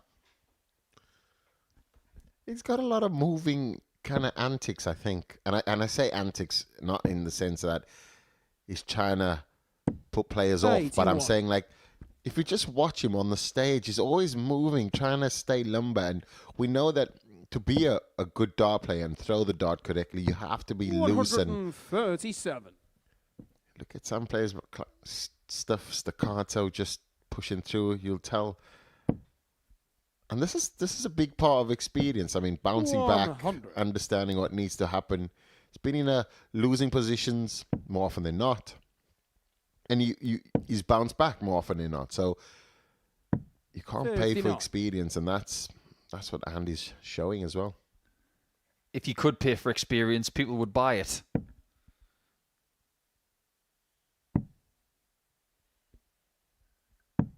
$58. Now, what does he do from 305? This is a 50-50 call. He's not going to leave a finish. 77. In fact, he's not going to be pleased with darts 2 or 3.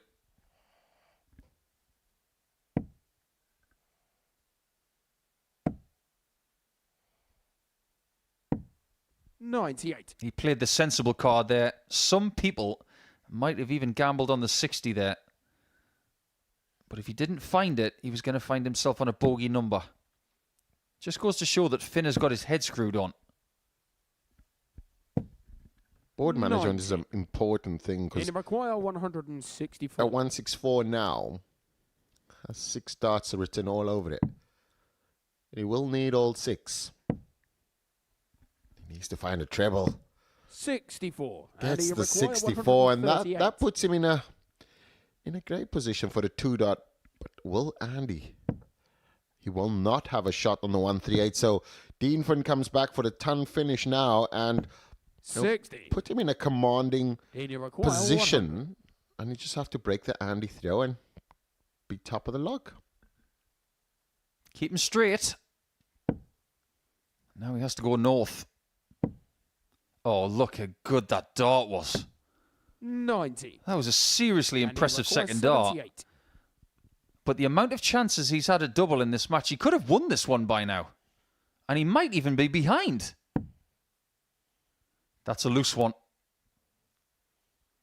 And he was not expecting that whatsoever. Maybe he is feeling a little bit tight.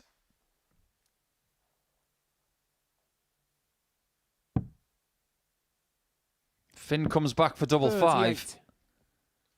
And he's finding himself on tertiary doubles 10. more often than he has all day long.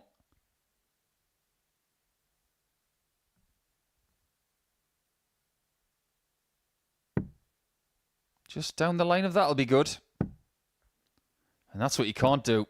6. And you require 40. That third dart was resignation, and he might be losing his throw. And he doesn't miss darts like that. That's a surprising turn of events in this game. 6 flag, it's Andy to throw first. Game on. You did say that this would be a test for Dean, and now he's going to need to show against Andy Bolton, who has the throw. He has to bounce back, number 1, throw strong leg, and just almost have a near on perfect 2 legs now. The way that I would put it for Dean so far today is that he's been swimming in a rather placid swimming pool, and he's been swimming very fast. All of a sudden, in round 4, 135. his swim coach has said, right, now we're going to put you in the English Channel. And let's see how you handle that. It's a very different thing. Playing another debutant, someone who is not as experienced as Andy, but when you're up against someone like him, it's always going to be hard. loads more thoughts, loads more 55. distractions, and not just on the hockey, but mentally as well.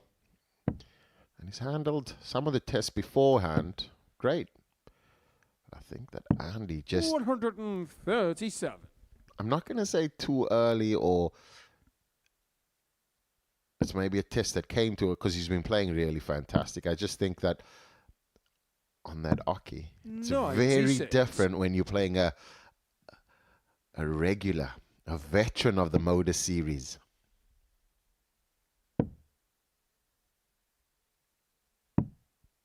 $80.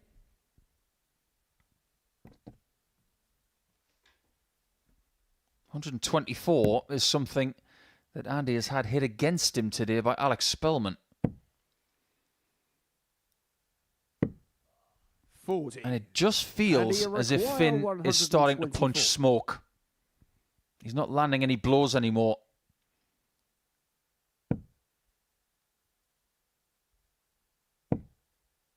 He's just going to lay up. 89. That's a veteran play, albeit with a missed single once again. Seen it happen before, but what kind of pressure will he be under? And I think it will be immense pressure. He's going to go 15, leave him on tops. 130. And now it's all up to Andy to either finish it or Ding to take us all the way.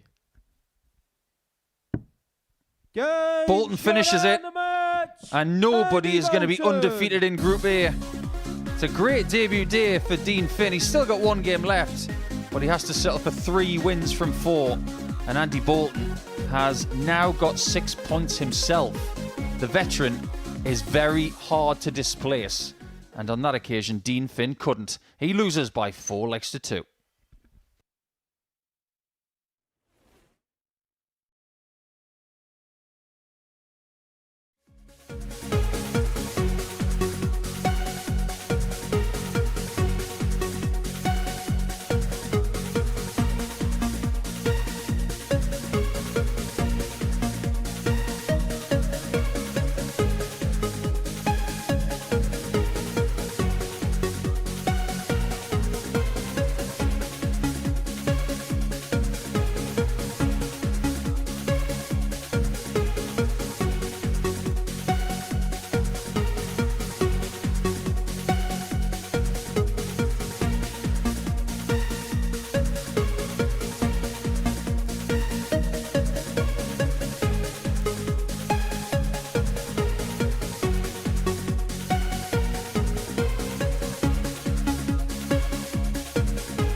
I hope you're enjoying this action here on Monday, because I know that we are.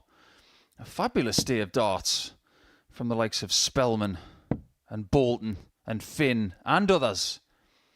And now that Romeo's got his first win on the stage, and he's had a little break as well of 3 matches before coming back, he can soak up the success of getting that win against David Evans with almost a 99 average as well.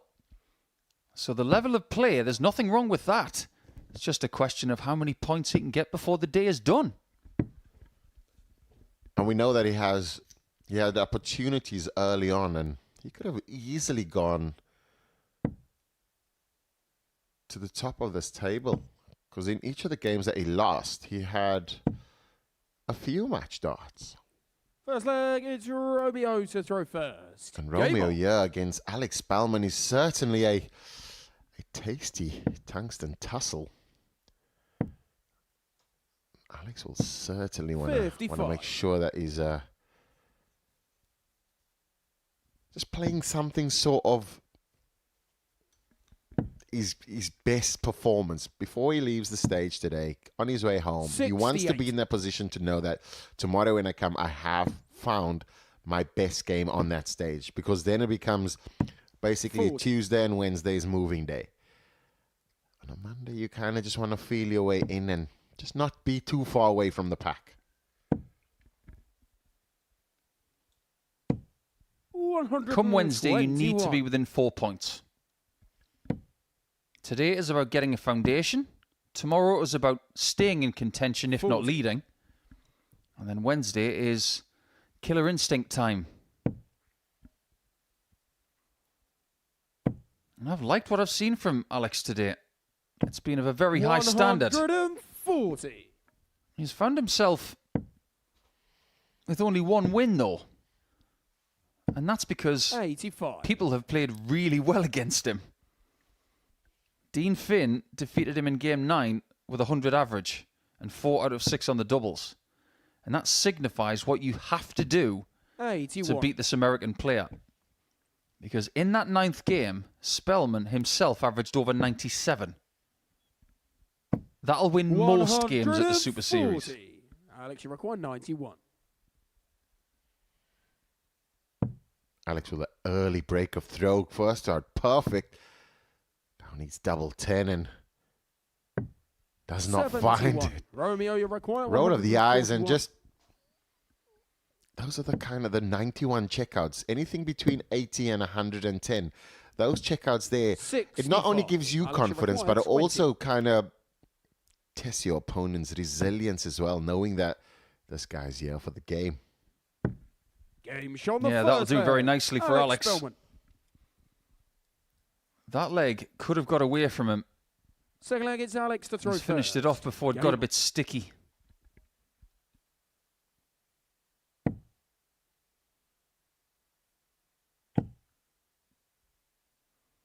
One of the things about this sport as well is that you could have burgeoning rivalries cropping up from nowhere.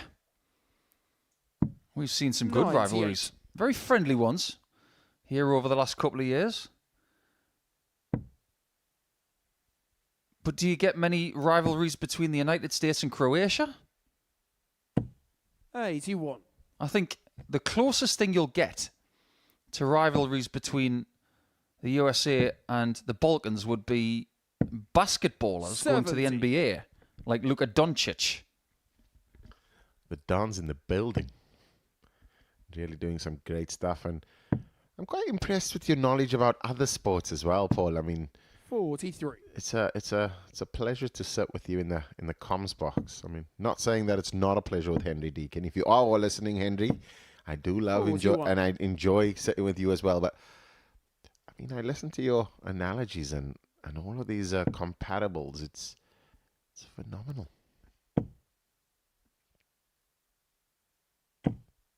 Oh, that's a beautiful last start. You can see what he's trying to do. Trying to overstack. And with that languid throw, 46. he's taking the Alex, effort require 157. out of it and just trying to let the dart float. And it just goes to show he can get them underneath as well as over the top. That is a quality that not many dart players have. I think it's just the angle he's dart penetrates the board, and we see here that 180. Romeo 558. making sure that Alex Spellman isn't left on his own to just check out this 58. He's under pressure now, needs the last dart in hand. 38. Slides, and that's the one Romeo dart he required needed it to 66. go under. And that pressure of that 180 needs to be converted now by Romeo. And use the knees double 16 and 34. does not get it. Alex, you require 20. You feel as though double 10 for Alex is more Wade-esque, and that's a perfect first. He'll slide next to that. Well, not that side, on the left side of it. That is the bounce. Use it as a wall. Bounces it in. It's a pedal shot that. Really, really solid. And I mean, the averages aren't anything, but the way in which the game is played and the fight back and the bounce back and just the pressure being put on the finishing, it might not be the best average game, but I think that the finishing at the back end and the setup shots is something that both players can take away from you.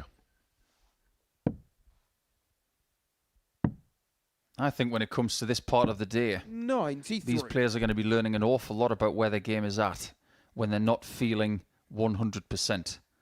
Because if you've already completed 3 games and you've had quite a bit of practice in the practice room as well, the muscles start to get a little bit tired, the mind gets a bit tired. You have to be able to perform when you're not at 100% in this 55. discipline. If you can't do that, you do not succeed. So basically, you just do what you got to do to get the win. It doesn't need to be rosy, beautiful, or anything else. You just got to do what you got to do. 140. You're starting to sound like a very good soul track there, Devon. It was 80. Do what you do when you do what you did to me. Do you remember that song? No, sir, I do not have that on my Spotify playlist at all.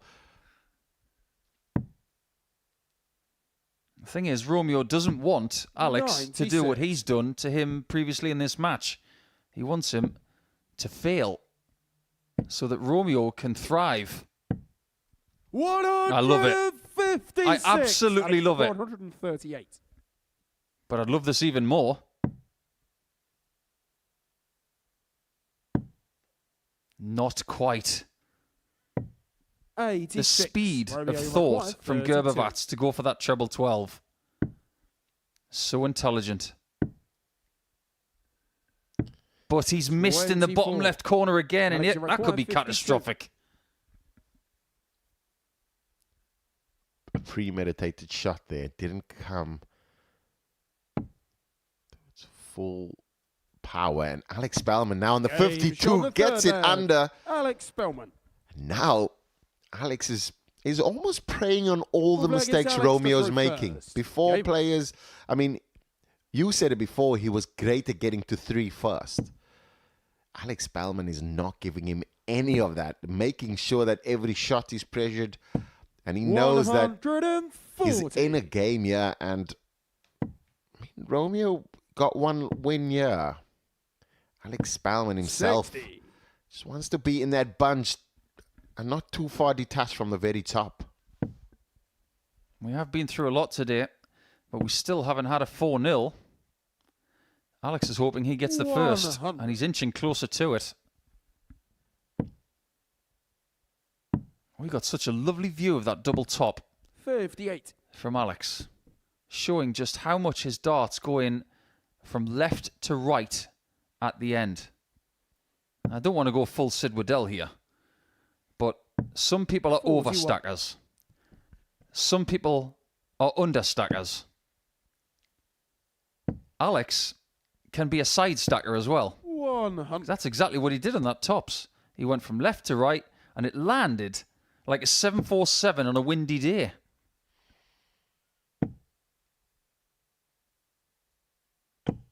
$100. And he does have that, and great pick up there on the way in which his darts land and how the trajectory obviously propels it 100. right to left, which is Alex, you require it's quite unique though. Very unique. Has anybody got a ladder? Because Alex is on the top of it. 100. He's going to come back for 10s to get rid of this game in 4 legs, to press pause on Romeo's recovery. 123. Alex, He's done this already in the game. And he does it again.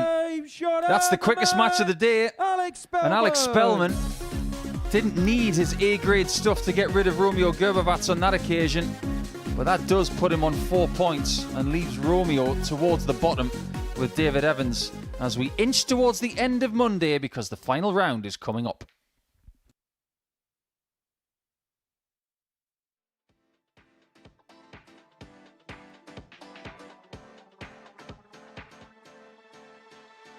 Matthew Edgar has gone for the bullseye on 92.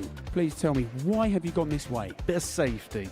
Is that the correct way to go? His next dart would be 17 or treble 17. If he hits the single 17, he's saying he guarantees himself a dart at the ball. It's not quite guaranteed, but the percentage chances of him getting a dart at the ball is quite high. Now, the alternative is going for the treble, so Matt's on 92. Raymond van Barneveld, I believe, was one of the first players to go the treble 20. His basically reasoning was, as a professional dart player, he backs himself with 2 darts being that good to hit a treble. If they don't hit it and they hit a single 20, this is where the next bit of dilemma comes in. Back in the day, they would have probably gone for the treble again, okay? Nowadays, we don't really see that very often. The next shot with 72 left, 8, maybe 9 times out of 10 is 2 double 18s. I mean, look at the size of the double segment. This is another factor. It's big. The bullseye's tiny. That's the thing, isn't it? I think to myself, I would personally, if you're a good dart player, I think go the single 2 doubles. And then next thing you know, someone's gone the 25 route and I find myself calling game shot. Which route would you do on the 91s, the 92s, the 93s, the 94s? Should you go for it? Or should you lay up? Your opponent's on 212 points. This is a World Championship semi-final. The fans out there, they're all against you. You need something to get them on your side, perhaps. What would you do? Genuinely, what would you do in this situation? I'd be going for it. Got to go for the bullseye. And what's your reason behind that? Why would you do that? Just got to believe in yourself. Give yourself a little bit of a G-up. If you hit it, it's going to look incredible. And if you don't, then you've got time to sort it out. Me, as somebody who likes me mathematics, I would probably say do the sensible thing, lay up. This is a World Championship semi-final. Jared, he wants to get the crowd behind him. So there's 2 options. You might be on 170 thinking about whether to go for it. Your opponent is also on 170 and you're thinking to yourself, he's a great dart player, he's in the World Championship semi-final. Is he really going to take out 170 under this pressure in this occasion?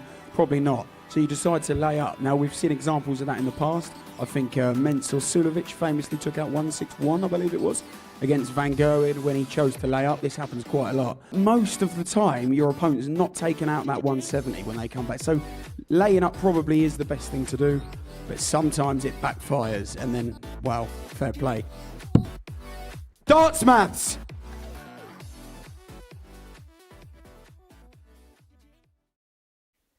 Now that we're finished with the darts maths lesson for now from our very good shiny shoed referee, let's have a look at the table and see how things have gone for the first 4 rounds on Monday's play in Group A then. Andy Bolton at the top, only just over Dean Finn. He suffered his first defeat today on his debut day thanks to X Factor, but Spellman, with that 4-0 victory over Romeo Gervat, has elevated his way up the table to 3rd. And now with 1 game left, everybody knows where they can pitch their tent overnight. So Dean up against the Riddler. What we've got here is a chance for Finn to finish on 8 points. As for the Riddler, he can finish on 6 alongside Finn. And how his day will be turned around if he wins his final 2 matches. I think, Devon Peterson, that Brian is smiling from ear to ear because of what happened in the previous game when he got out of jail against Dave Evans. Yeah, I think that, and First leg, it's Dean to throw it's first. part and parcel of Game on. Of what happened with the Dean and Andy game, because now everybody knows that Dean is beatable. And there'll be a slight seed of doubt. And Brian will know that he came from a game that he shouldn't have won, and he had to play well. So,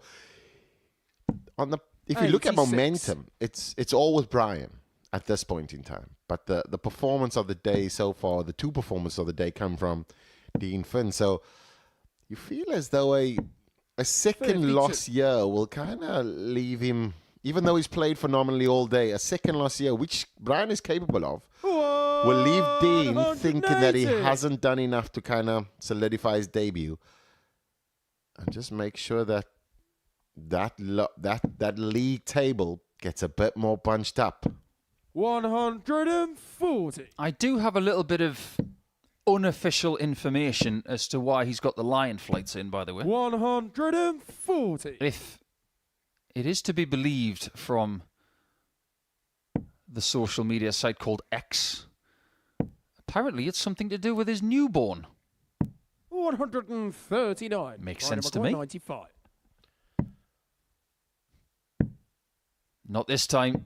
79. He did get two double 19s on a 94 checkout in his previous match to beat Dave Evans, but not this time. Aha, double 10. That was an accidental Alan Partridge, that one. 54. But that is missed. 16. And the Riddler's back in. Game shot And he takes that first leg against the darts in 14. And that's what can quickly happen is once that fear factor is removed, Game on. everybody starts to now understand that Dean has a little bit of an Achilles heel there. He's missed a few darts before on the double, and it just seems to kind of linger on. He's going to have to find some of that scoring power he had early on this morning. 43. Otherwise, he could find himself losing 2 back-to-back, and that would be uncharacteristic. Nobody could have seen that, and we predicted that he's going to win on Saturday as well. So it could be all in the balance right now. And just remember this as well, that if Dean was to lose his last 2 matches, his first 2 games tomorrow would be against those 2 players. 100. Some people can use that as fuel. Some people may be somewhat emotionally wounded by losing to said players. But I'm getting the feeling 133. that Dean is not that kind of guy. 57. That hasn't worked out to plan, but considering where he stands compared to Dean, you would take it. I think Dean just took an extra sip of his water just to get his pace right, because Brian is a bit quick, and if you start getting absorbed in his pace, 139. it would put Dean slightly off balance and trying to chase the game. Brian quickly finds himself 2-0 and 10 plus finish as well. Brian Raman now after 2 legs, he wants it. He definitely wants to be in the mix. He knows he wants to make the Saturday, and he understands how important it is to get that position and platform on the Monday. 46. The last time Brian was here, I actually had some advice for him, which I didn't relay to him. 100. In order for him to succeed here, my thought was that he needed to forget everything he'd done before. Forget that he was a former WDF number 1, a number 1 seed for Lakeside. Forget all of that. And just remember how good you are, but forget everything you've done. And then look at this challenge with fresh eyes. Just getting to Saturday this week would be a big step in the right direction for him after shoulder surgery and 92. ups and downs over the last 2 or 3 years. It's very easy to get carried away and think, I want to win this week. 140. Stay in the moment. Think about this game.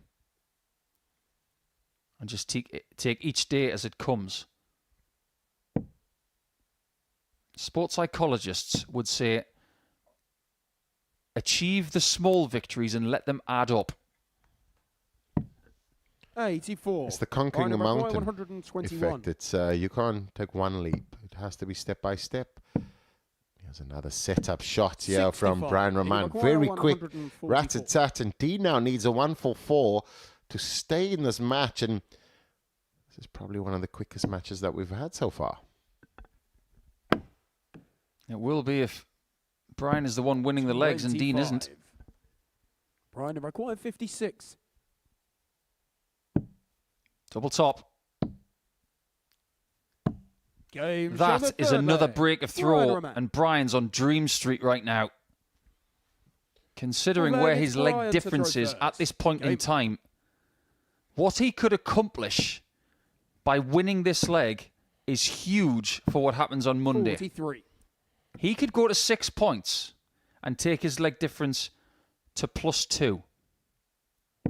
He would then elevate himself above Dean Finn in the table and demote 99. Finn to 6 points and all square in his leg difference. So much can change in such a little time, and the confidence is coming back.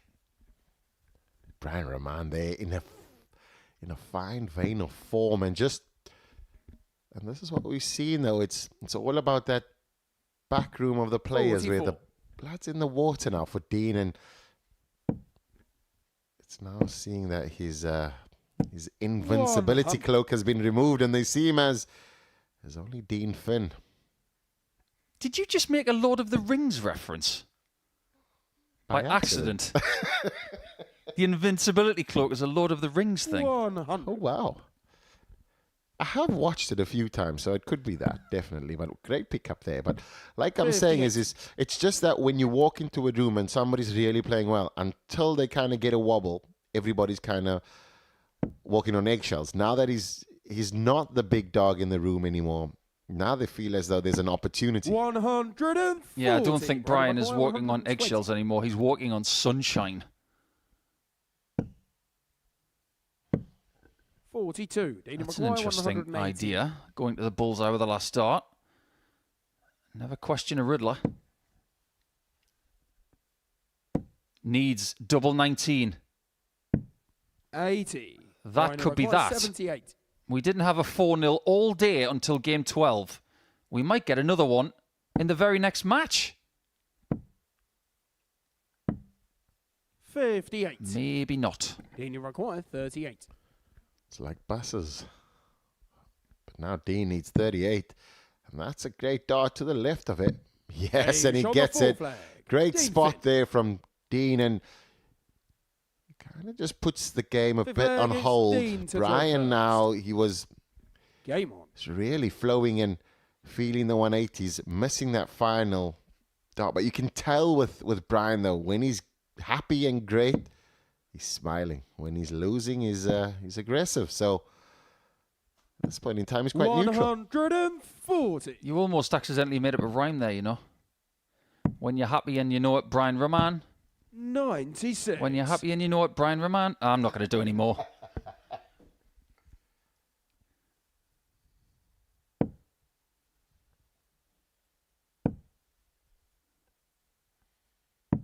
$137. One of the last Belgians that we actually had here at the Modus Super Series, Stefan Hendrick. He made the final of a Challenge Tour event over the weekend. 140. That was the man nicknamed Chips. We had some fun with that week.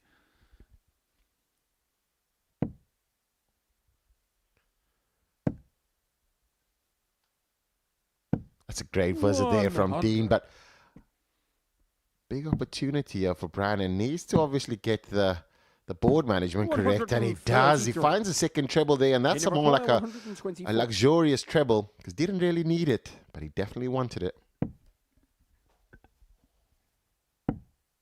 I'll tell you what Dean needs. Oh, that's gutsy. Brian require 132. I'll tell you one thing, Brian really wanted to hit that. That was risky to say the least from Dean Finn, but my word, could it pay off. Game shot on the fifth leg. Dean Finn. I am speechless that he decided to lay up when a former WDF number 1 was on 132. Have we just seen a little bit of character from Finn? There's another word that I've used instead of character, but I'll keep that for later on. But you're right. It's more about playing on the mind and going, you know what, Brian, I know that you are slightly temperamental, so I'm going to put this in your court. 34. And Brian Did not take the... He wanted to obviously take the opportunity. 134. The Riddler to turn up. I don't think there's a better feeling in darts than when someone lays up like that and you take the shot. It is a great feeling. You think I'm not going to hit this, and then you do. And then you feel about 8 feet tall. 55. So a bit of David Evans, like, yeah, on a daily basis. But yeah, that percentage there, I mean, it doesn't happen as often. It just so happens that leg number 5 might have been a temporary reprieve. Raman is so far ahead in this one here, and he's stretching his lead by the second. 100. If I were in Brian's shoes right now and I was feeling a bit frisky, I'd go big 17, big 20, big 18. Or just win the match instead. And he decides to lay up, 73. but not in the place that he wanted. That could hurt, though, psychologically. And now 171 will just kind of put him under some sorts of pressure. 119. Brian number 14. Well, Brian, you left it. He's going to hit double 2 again.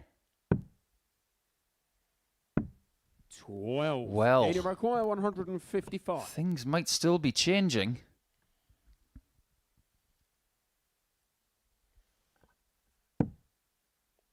So Raman comes back for double 1, and there is pressure attached. 115.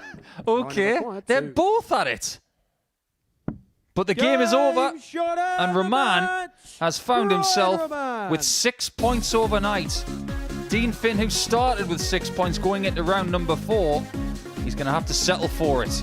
It was a really good competitive game, but that was the best we've seen from Raman all day. He wins his final game of the day by 4 legs to 2.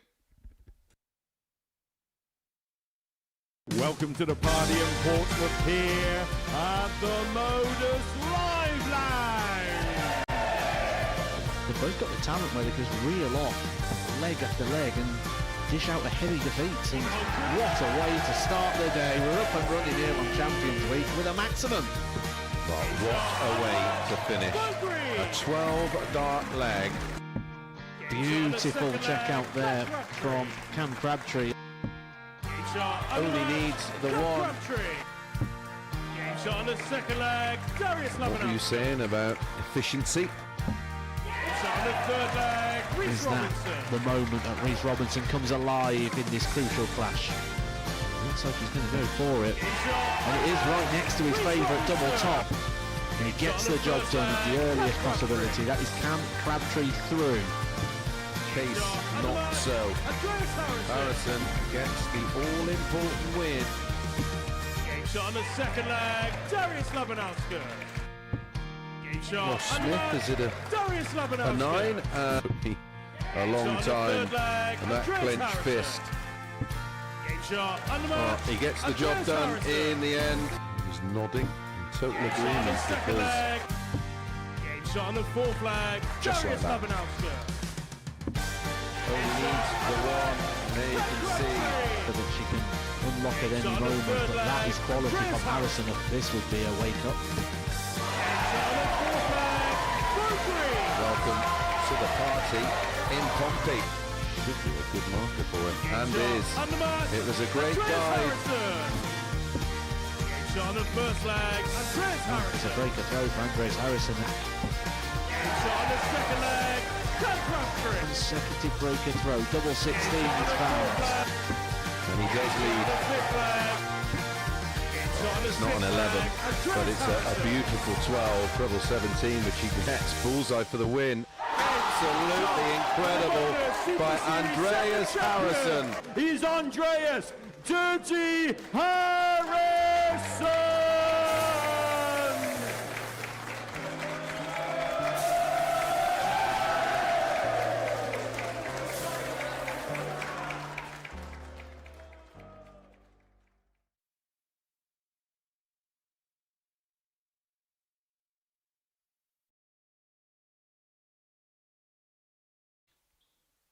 After an eventful day, we've got 2 more games for you.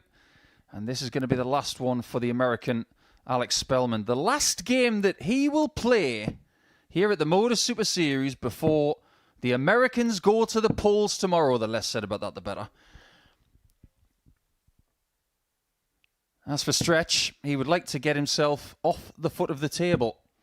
And a win against Alex Spellman will do that provisionally.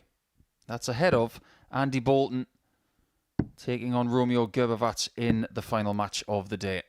First leg, it's Alex to throw first. Game on.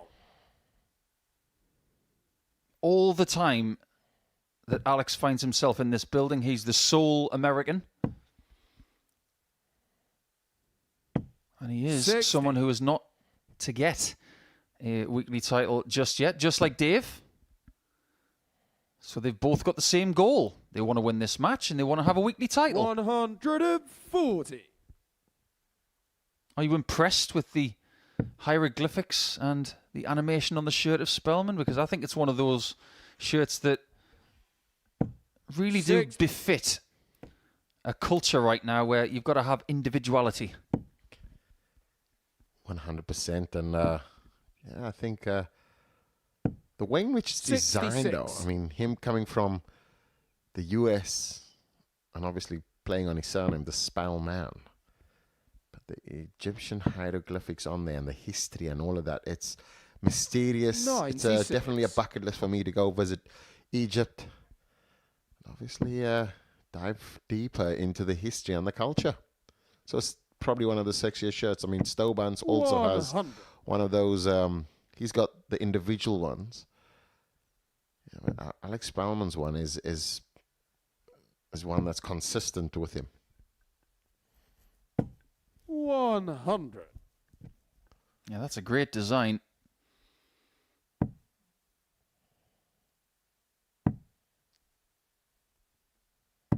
And that's a pretty good visit there from Dave, who has a nickname that is the same as one of the friendly ghosts in Casper. Oh, it looks a bit like him as well. I can't actually name the other two because I don't think I should. Let's go with Casper and Stretch. Okay, the layup is okay. 127. I don't really know what he was doing on dart number 2. Was he going for the single? Was he hoping that he's going to come back in the next visit? Because he might not. 87. Just so happens that they've both left themselves on tops.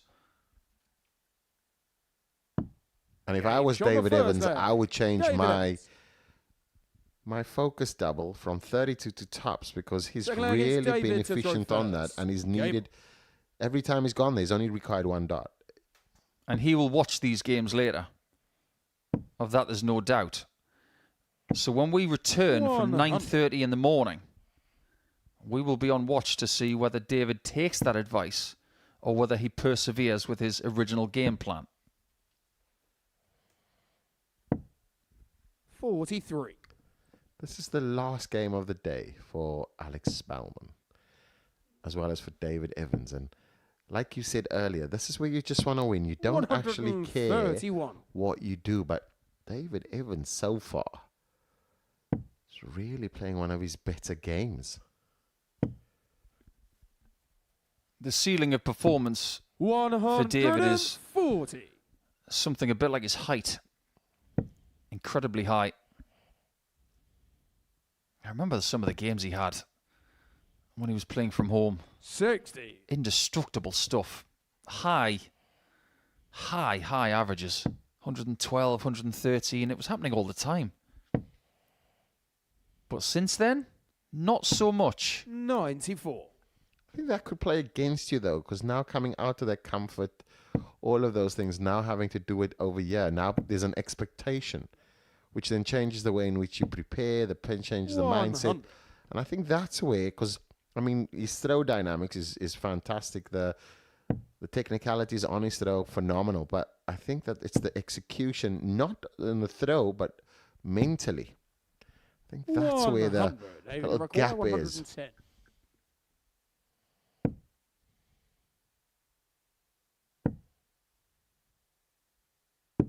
86. Evans is Alex poised, require and 124. Spellman has another finish that could require that bullseye.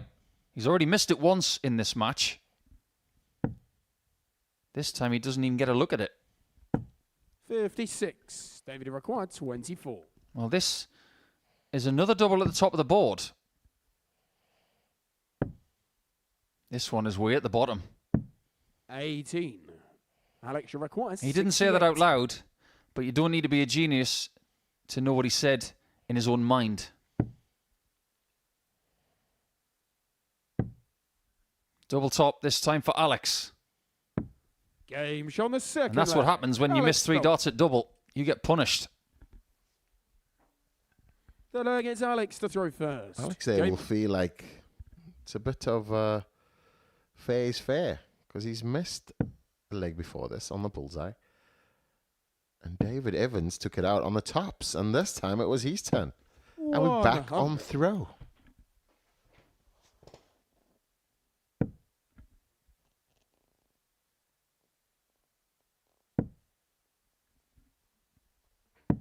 $59.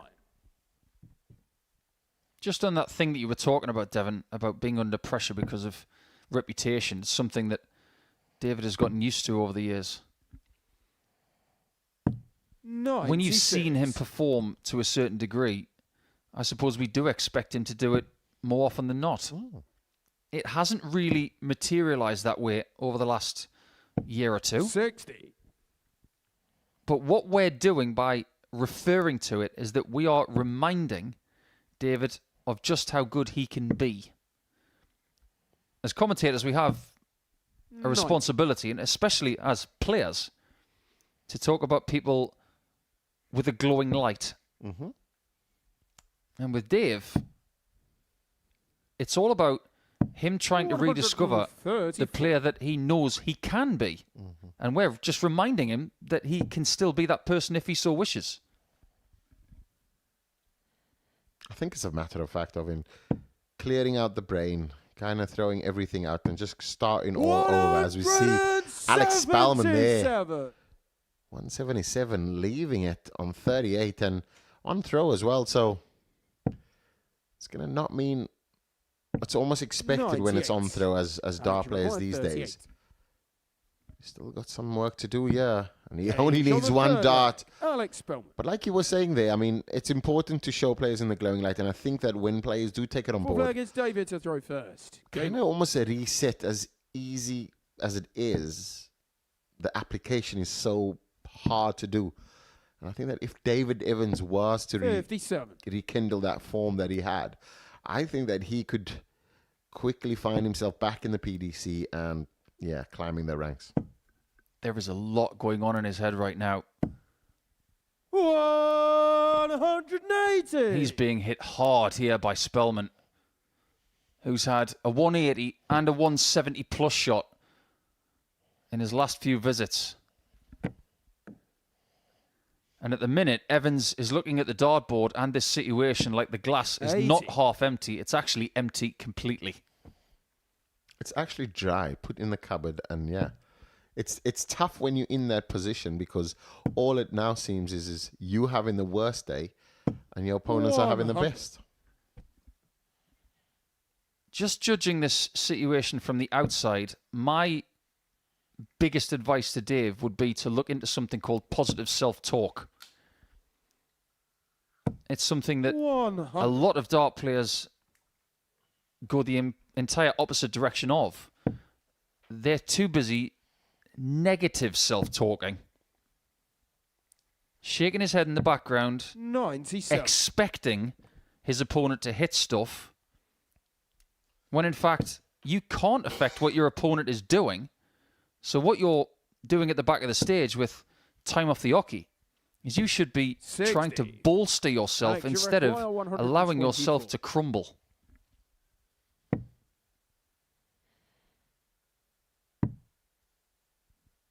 It's all about singular thought and just breathing. I think that's one of the one things, and you've hit the nail on the head with a negative talk. As dart players, that's all we do, rubbish, because you so, and it only piles on. It never gets. The more negative self-talk you have, it's not the less the 60. problem's going to become. It's actually going to become worse. 80. Negative self-talk is malignant. This should be in.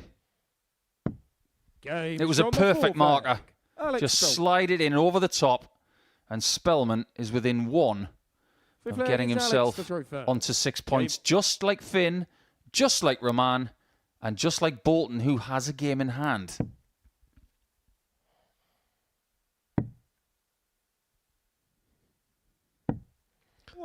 This is setting up to be a fantastic Tuesday. Are we going to have potentially four great players? And I mean, 59. David Evans was certainly not completely out of it. But it does make it really hard Tuesday and Wednesday.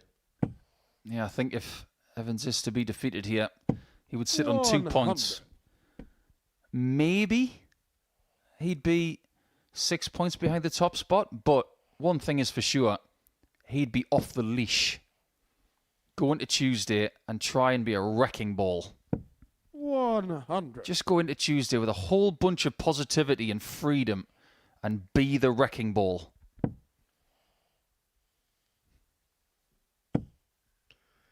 It's a closed-off demeanour as he sees Alex Spellman hit 137. every treble he's targeting, and that would just play on his mind as well.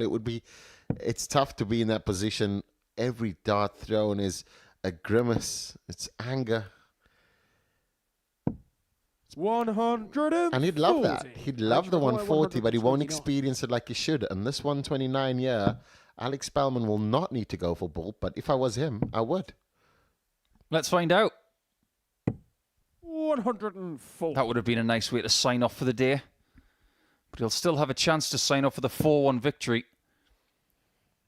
And if it is to be 4-1, his leg difference would go to +5. 100. Alex, you've required 25. And that would be the same as Andy Bolton is right now. 88. That's a really good ending to a very steady day for Alex Spellman. David Evans will have to settle for 2 points, and he's got quite a lot to do to get back in the reckoning tomorrow. But his first assignment tomorrow will be against Alex Spellman, and if he plays like that, he's going to have to unbag a lot of talent, which we know he has. One more game to go then. Andy Bolton will take on Romeo Gervat, and after that, we'll be Romeo done.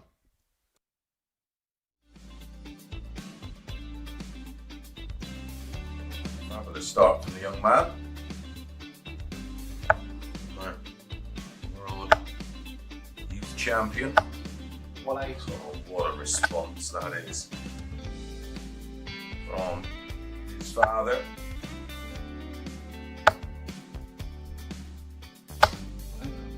Back-to-back 140s. Siding leg of 7.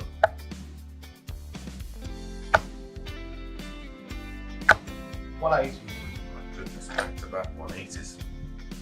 Well, we've seen 2 9s in last year's Modus League. We've seen a couple of 10s.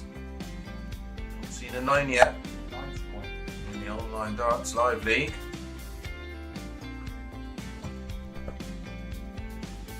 Double 19. Double 12 for the 9. And he gets the 9. What a way to win. B would be a contains the 5 players and 3 progress to Saturday's final. 60. Of course, that emphasis is on qualifying for Saturday night's final, because the runner, the runner-up, and the winner of the 3rd and 4th place playoff will get their crack at Champions Week. 180. Trying to get their hands at £7,000 first prize. 45.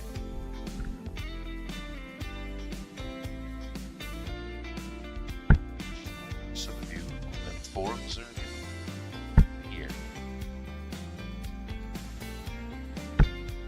180. Welcome back, Martin. Where have you been? Where did you go. 100.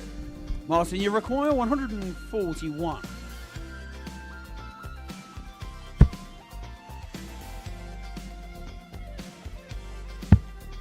Double 12.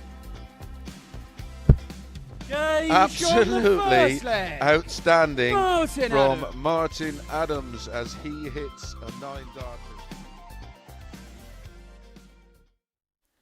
One more game to go. And now we will find out if Andy Bolton can finish top of the table ahead of Alex Spellman before we go into Tuesday. It's that simple for Andy that he just has to win this game. He doesn't have to win by a margin. To be the top dog after Monday, he just has to beat Romeo Gervat, who has only 2 points for his efforts. But boy, oh boy, could that have been different if he'd hit doubles in his first 2 matches today. It's Andy to throw first. Game on. It could be so different that it could be Romeo that was looking for 8 points in this match. But the best he can do is 4. And that would put him in 5th position. And that's exactly where he starts, because we've got 4 players at the top of the table now, Devon, on 6 points. Yeah, and like you say, I mean, Romeo's debut on the Modus series that we see it. 10 plus scoring is an easy thing, and you did mention his ability to race to 3 has been strong in most of his games, and I think that if there's anything to go by, he's really, really an accomplished player for what the Modus series has shown already. 96. And I think that tomorrow and Tuesday, I mean, after today's, I'm not going to say wobble, he just missed a few darts at a double. He might come back here tomorrow and stun everyone. 100. I would not be shocked by that whatsoever. We may have somewhat unearthed Romeo this week because 96. he has been sticking around the PDC circuit with things like Challenge Tour, World Cup, and playing Eastern European qualifiers over the last year. 180. But he may just fly the flag for his nation very well. But he's not going to find a 1-3-2 checkout. I'm loving the shimmy there from Andy Bolton every time he throws a 180. I've just spotted it again, yeah. He needs a 118, and could we see another shimmy shake? Interesting play that. He was going for treble 16 bull. Romeo, you require even when the treble 20 bed wasn't blocked.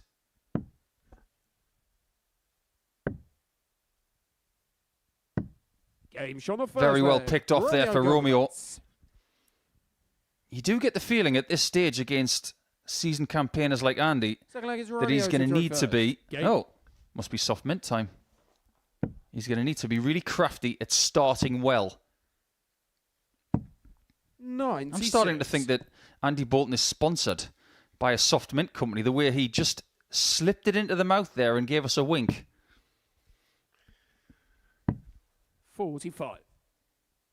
He's locked and loaded with soft mints for this game, and but Romeo, I think in the beginning, I mean, we know that he can score. We know he's able to kind of rush to, but we really show he's really showing a scoring and finishing power, especially in the early parts of the game. That if he does that all the way through the game, 140. he'll be massively he could be a wrecking ball tomorrow, like you wanted Dave Evans to be. I think he could be that wrecking ball tomorrow. 145. He is definitely out of the traps here.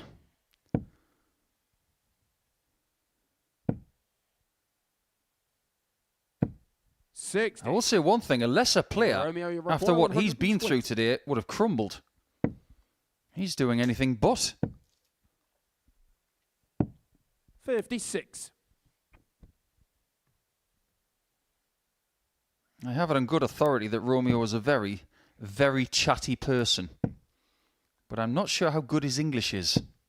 85. Romeo And I'm requires pretty positive 64. that everybody else in the practice room, their Croatian's a bit dodgy. Double 16. Game shot on the There is second nothing leg. dodgy about that. Romeo Gervat.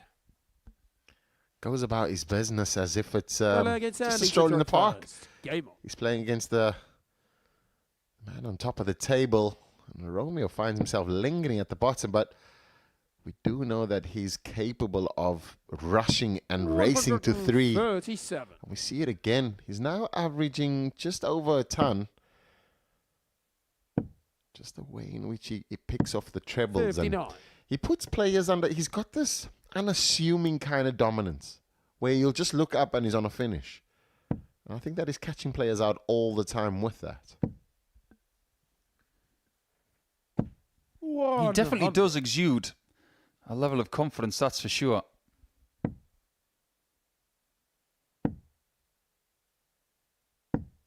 $86. And if I may pay him the largest of compliments, he's got a style that isn't that dissimilar to world number 1 Luke Humphries, because he's on his tiptoes on the front foot, and there's a little bit of an extra tiny jump when he throws. It's only because he's slightly short and he needs to get to the treble. That's why he jumps. I'm glad you said that, not me. 140. No, but I can tell there, and the view we get, we actually see the line of his throw and his dart face on. So you can see exactly where it lands, and it's a very straight line. So he's not going to miss it left and right. It's always going to come straight down the middle, which is fantastic. There's that little climb onto the front tiptoes. 137. It's actually something that Simon Whitlock does as well, 108. in a less exaggerated manner. Gervat is now going to have the chance of 3-0. 76. If he gets it, the Romeo biggest Buckler, question will 79. be, can he finish the job? Does he get there? Game He shot does. the third egg. Romeo Gervat. Faultless. 100 average, 60% on Full doubles. against Romeo to throw This first. is a very Game. good display. And I think Andy's taken off guard by it as well. And this is 28. generally where we see the, I feel like there's a switch that goes off in his head. Okay, cool, I need one more. It's he'll start the game off with, I want 3. I want to be at 3 first. I want to, and then the last that I need. That little negative self-talk. And it's negative in its minute form, but because that happens, there's a flip and a switch in the way he plays it. And that brings a bit more stress, a bit more tight on his throw and his release. And yeah, 59. incidentally, this happens.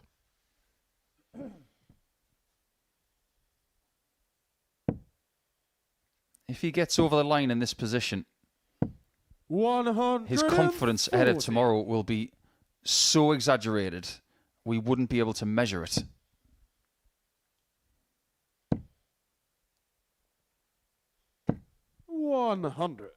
But in order to get himself into contention in this table again, he's not just got to beat Andy Bolton here, he's got to beat him again tomorrow. And that would result in 5 players on 6 points ahead of Game 2 tomorrow. And all of a sudden, David Evans would be 4 points adrift at the bottom of the table.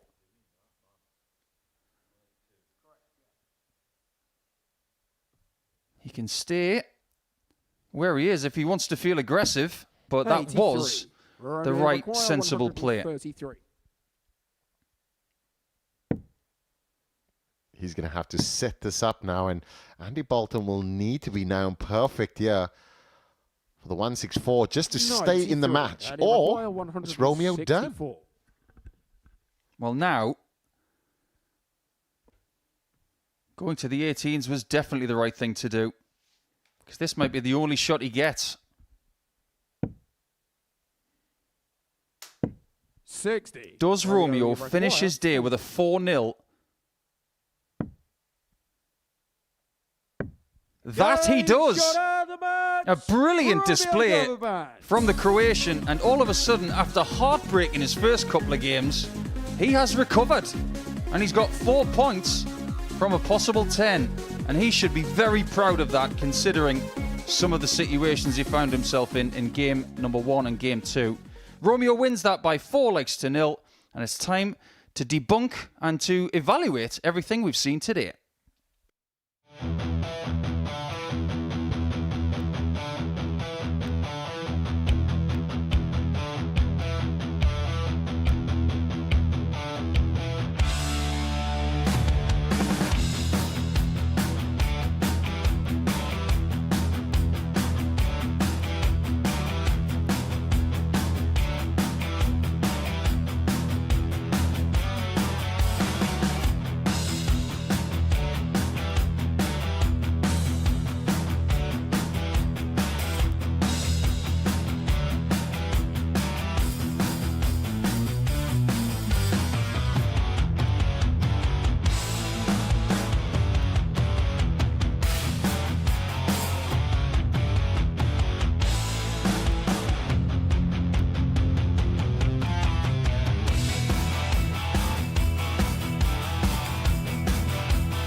Welcome back to the Modus Super Series, and this is a breakdown of all of the results that we've seen today. Predominantly, people have been winning against the darts, especially in the first 5 matches, but people have recovered and made their day just a little bit better. Devon, quite an interesting first day. Any particular game that stands out for you that will be something we'll talk about early tomorrow morning when we come back? I think it's probably the capitulation of Dean Finn against Andy Bolton, because that was unexpected. And then that final game, Romeo versus Andy Bolton again. I mean, that 4-0 was superb. I mean, I think those 2 games definitely for different reasons.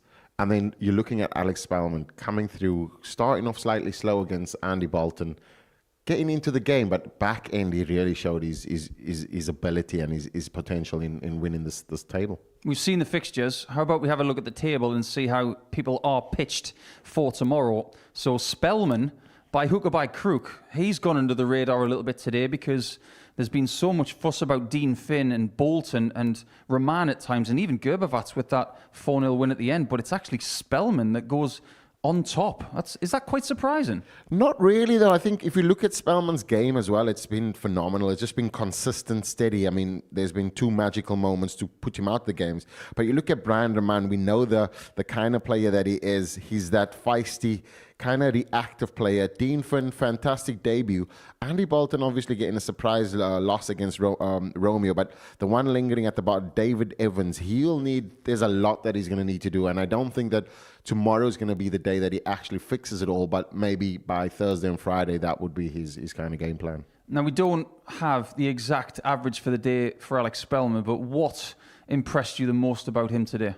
I think it's his composure on the tops, his finishing, and just the way in which he starts laying the board. It's phenomenal. It's scoring opportunities. His way in which he just navigates around it. It's fantastic. We see the 121 there, and that was in the early opening, and Andy Bolton obviously returned that. But the way in which Alex Spellman is just embracing it. The first time he came here, he wasn't at his very best. There was a lot of niggles with his throw. Now he's found it, and you can see that he's one of those players that is not only in contention to win the 3 days, but certainly going to be there on Saturday and make sure that he wins that as well.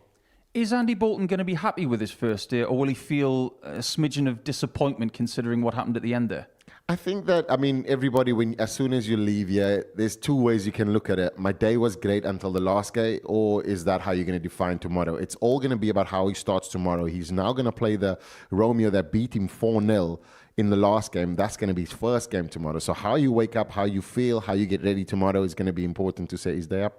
Well, he did start his day pretty well with that 142, that sexy way of getting the 142 with the bull and double 16. So if he can start like that tomorrow, I'm sure Romeo will get something back towards him. But anybody else that really stuck out, particularly Dean Finn after starting with 3 wins on debut? Yeah, I think that obviously not shocked us, but because the information is so limited with regards to Dean Finn, we didn't know what to expect, but he came out 101 average, and then the second game again, another 10 plus average. I mean, he's the only one that had those 10 plus averages today, and phenomenal. I think the one shock is when he came undone against Andy Bolton, and then quickly didn't bounce back quick enough simply because the games turned around so quickly against Brian Raman. So he found himself 2 losses. That shouldn't actually be his 2 losses. But I think that as debutants go, both the debutants have done fantastically well, and certainly going to be a fantastic Tuesday. Do you think Romeo Gervat is going to feel particularly sweet after everything he's been through today and finishing the way he did, especially with who he beat? I think the strongest characteristic in his game is getting first to 3. That will continue tomorrow. And I think that with the win that he got now in the 4-0, he knows exactly what he can do. He just wanted to show that he can do it. Now tomorrow is going to be another day. He'll start off. And I think that he might be also one of those dark horses that's going to shine tomorrow. It's going to be an interesting day on Tuesday, isn't it? Because everybody's still got a chance, but David Evans has still got a lot to do. We'll be back at 9:30 in the morning. We're looking forward to seeing you then. And we hope you're going to join us as well, because Tuesday does promise much. We've had a great standard of play on Monday. Alex Spellman is at the top on 6 points. And when someone leads on 6 points overnight, it's still all to play for. We'll hope to see you tomorrow from 9:30. See you for now.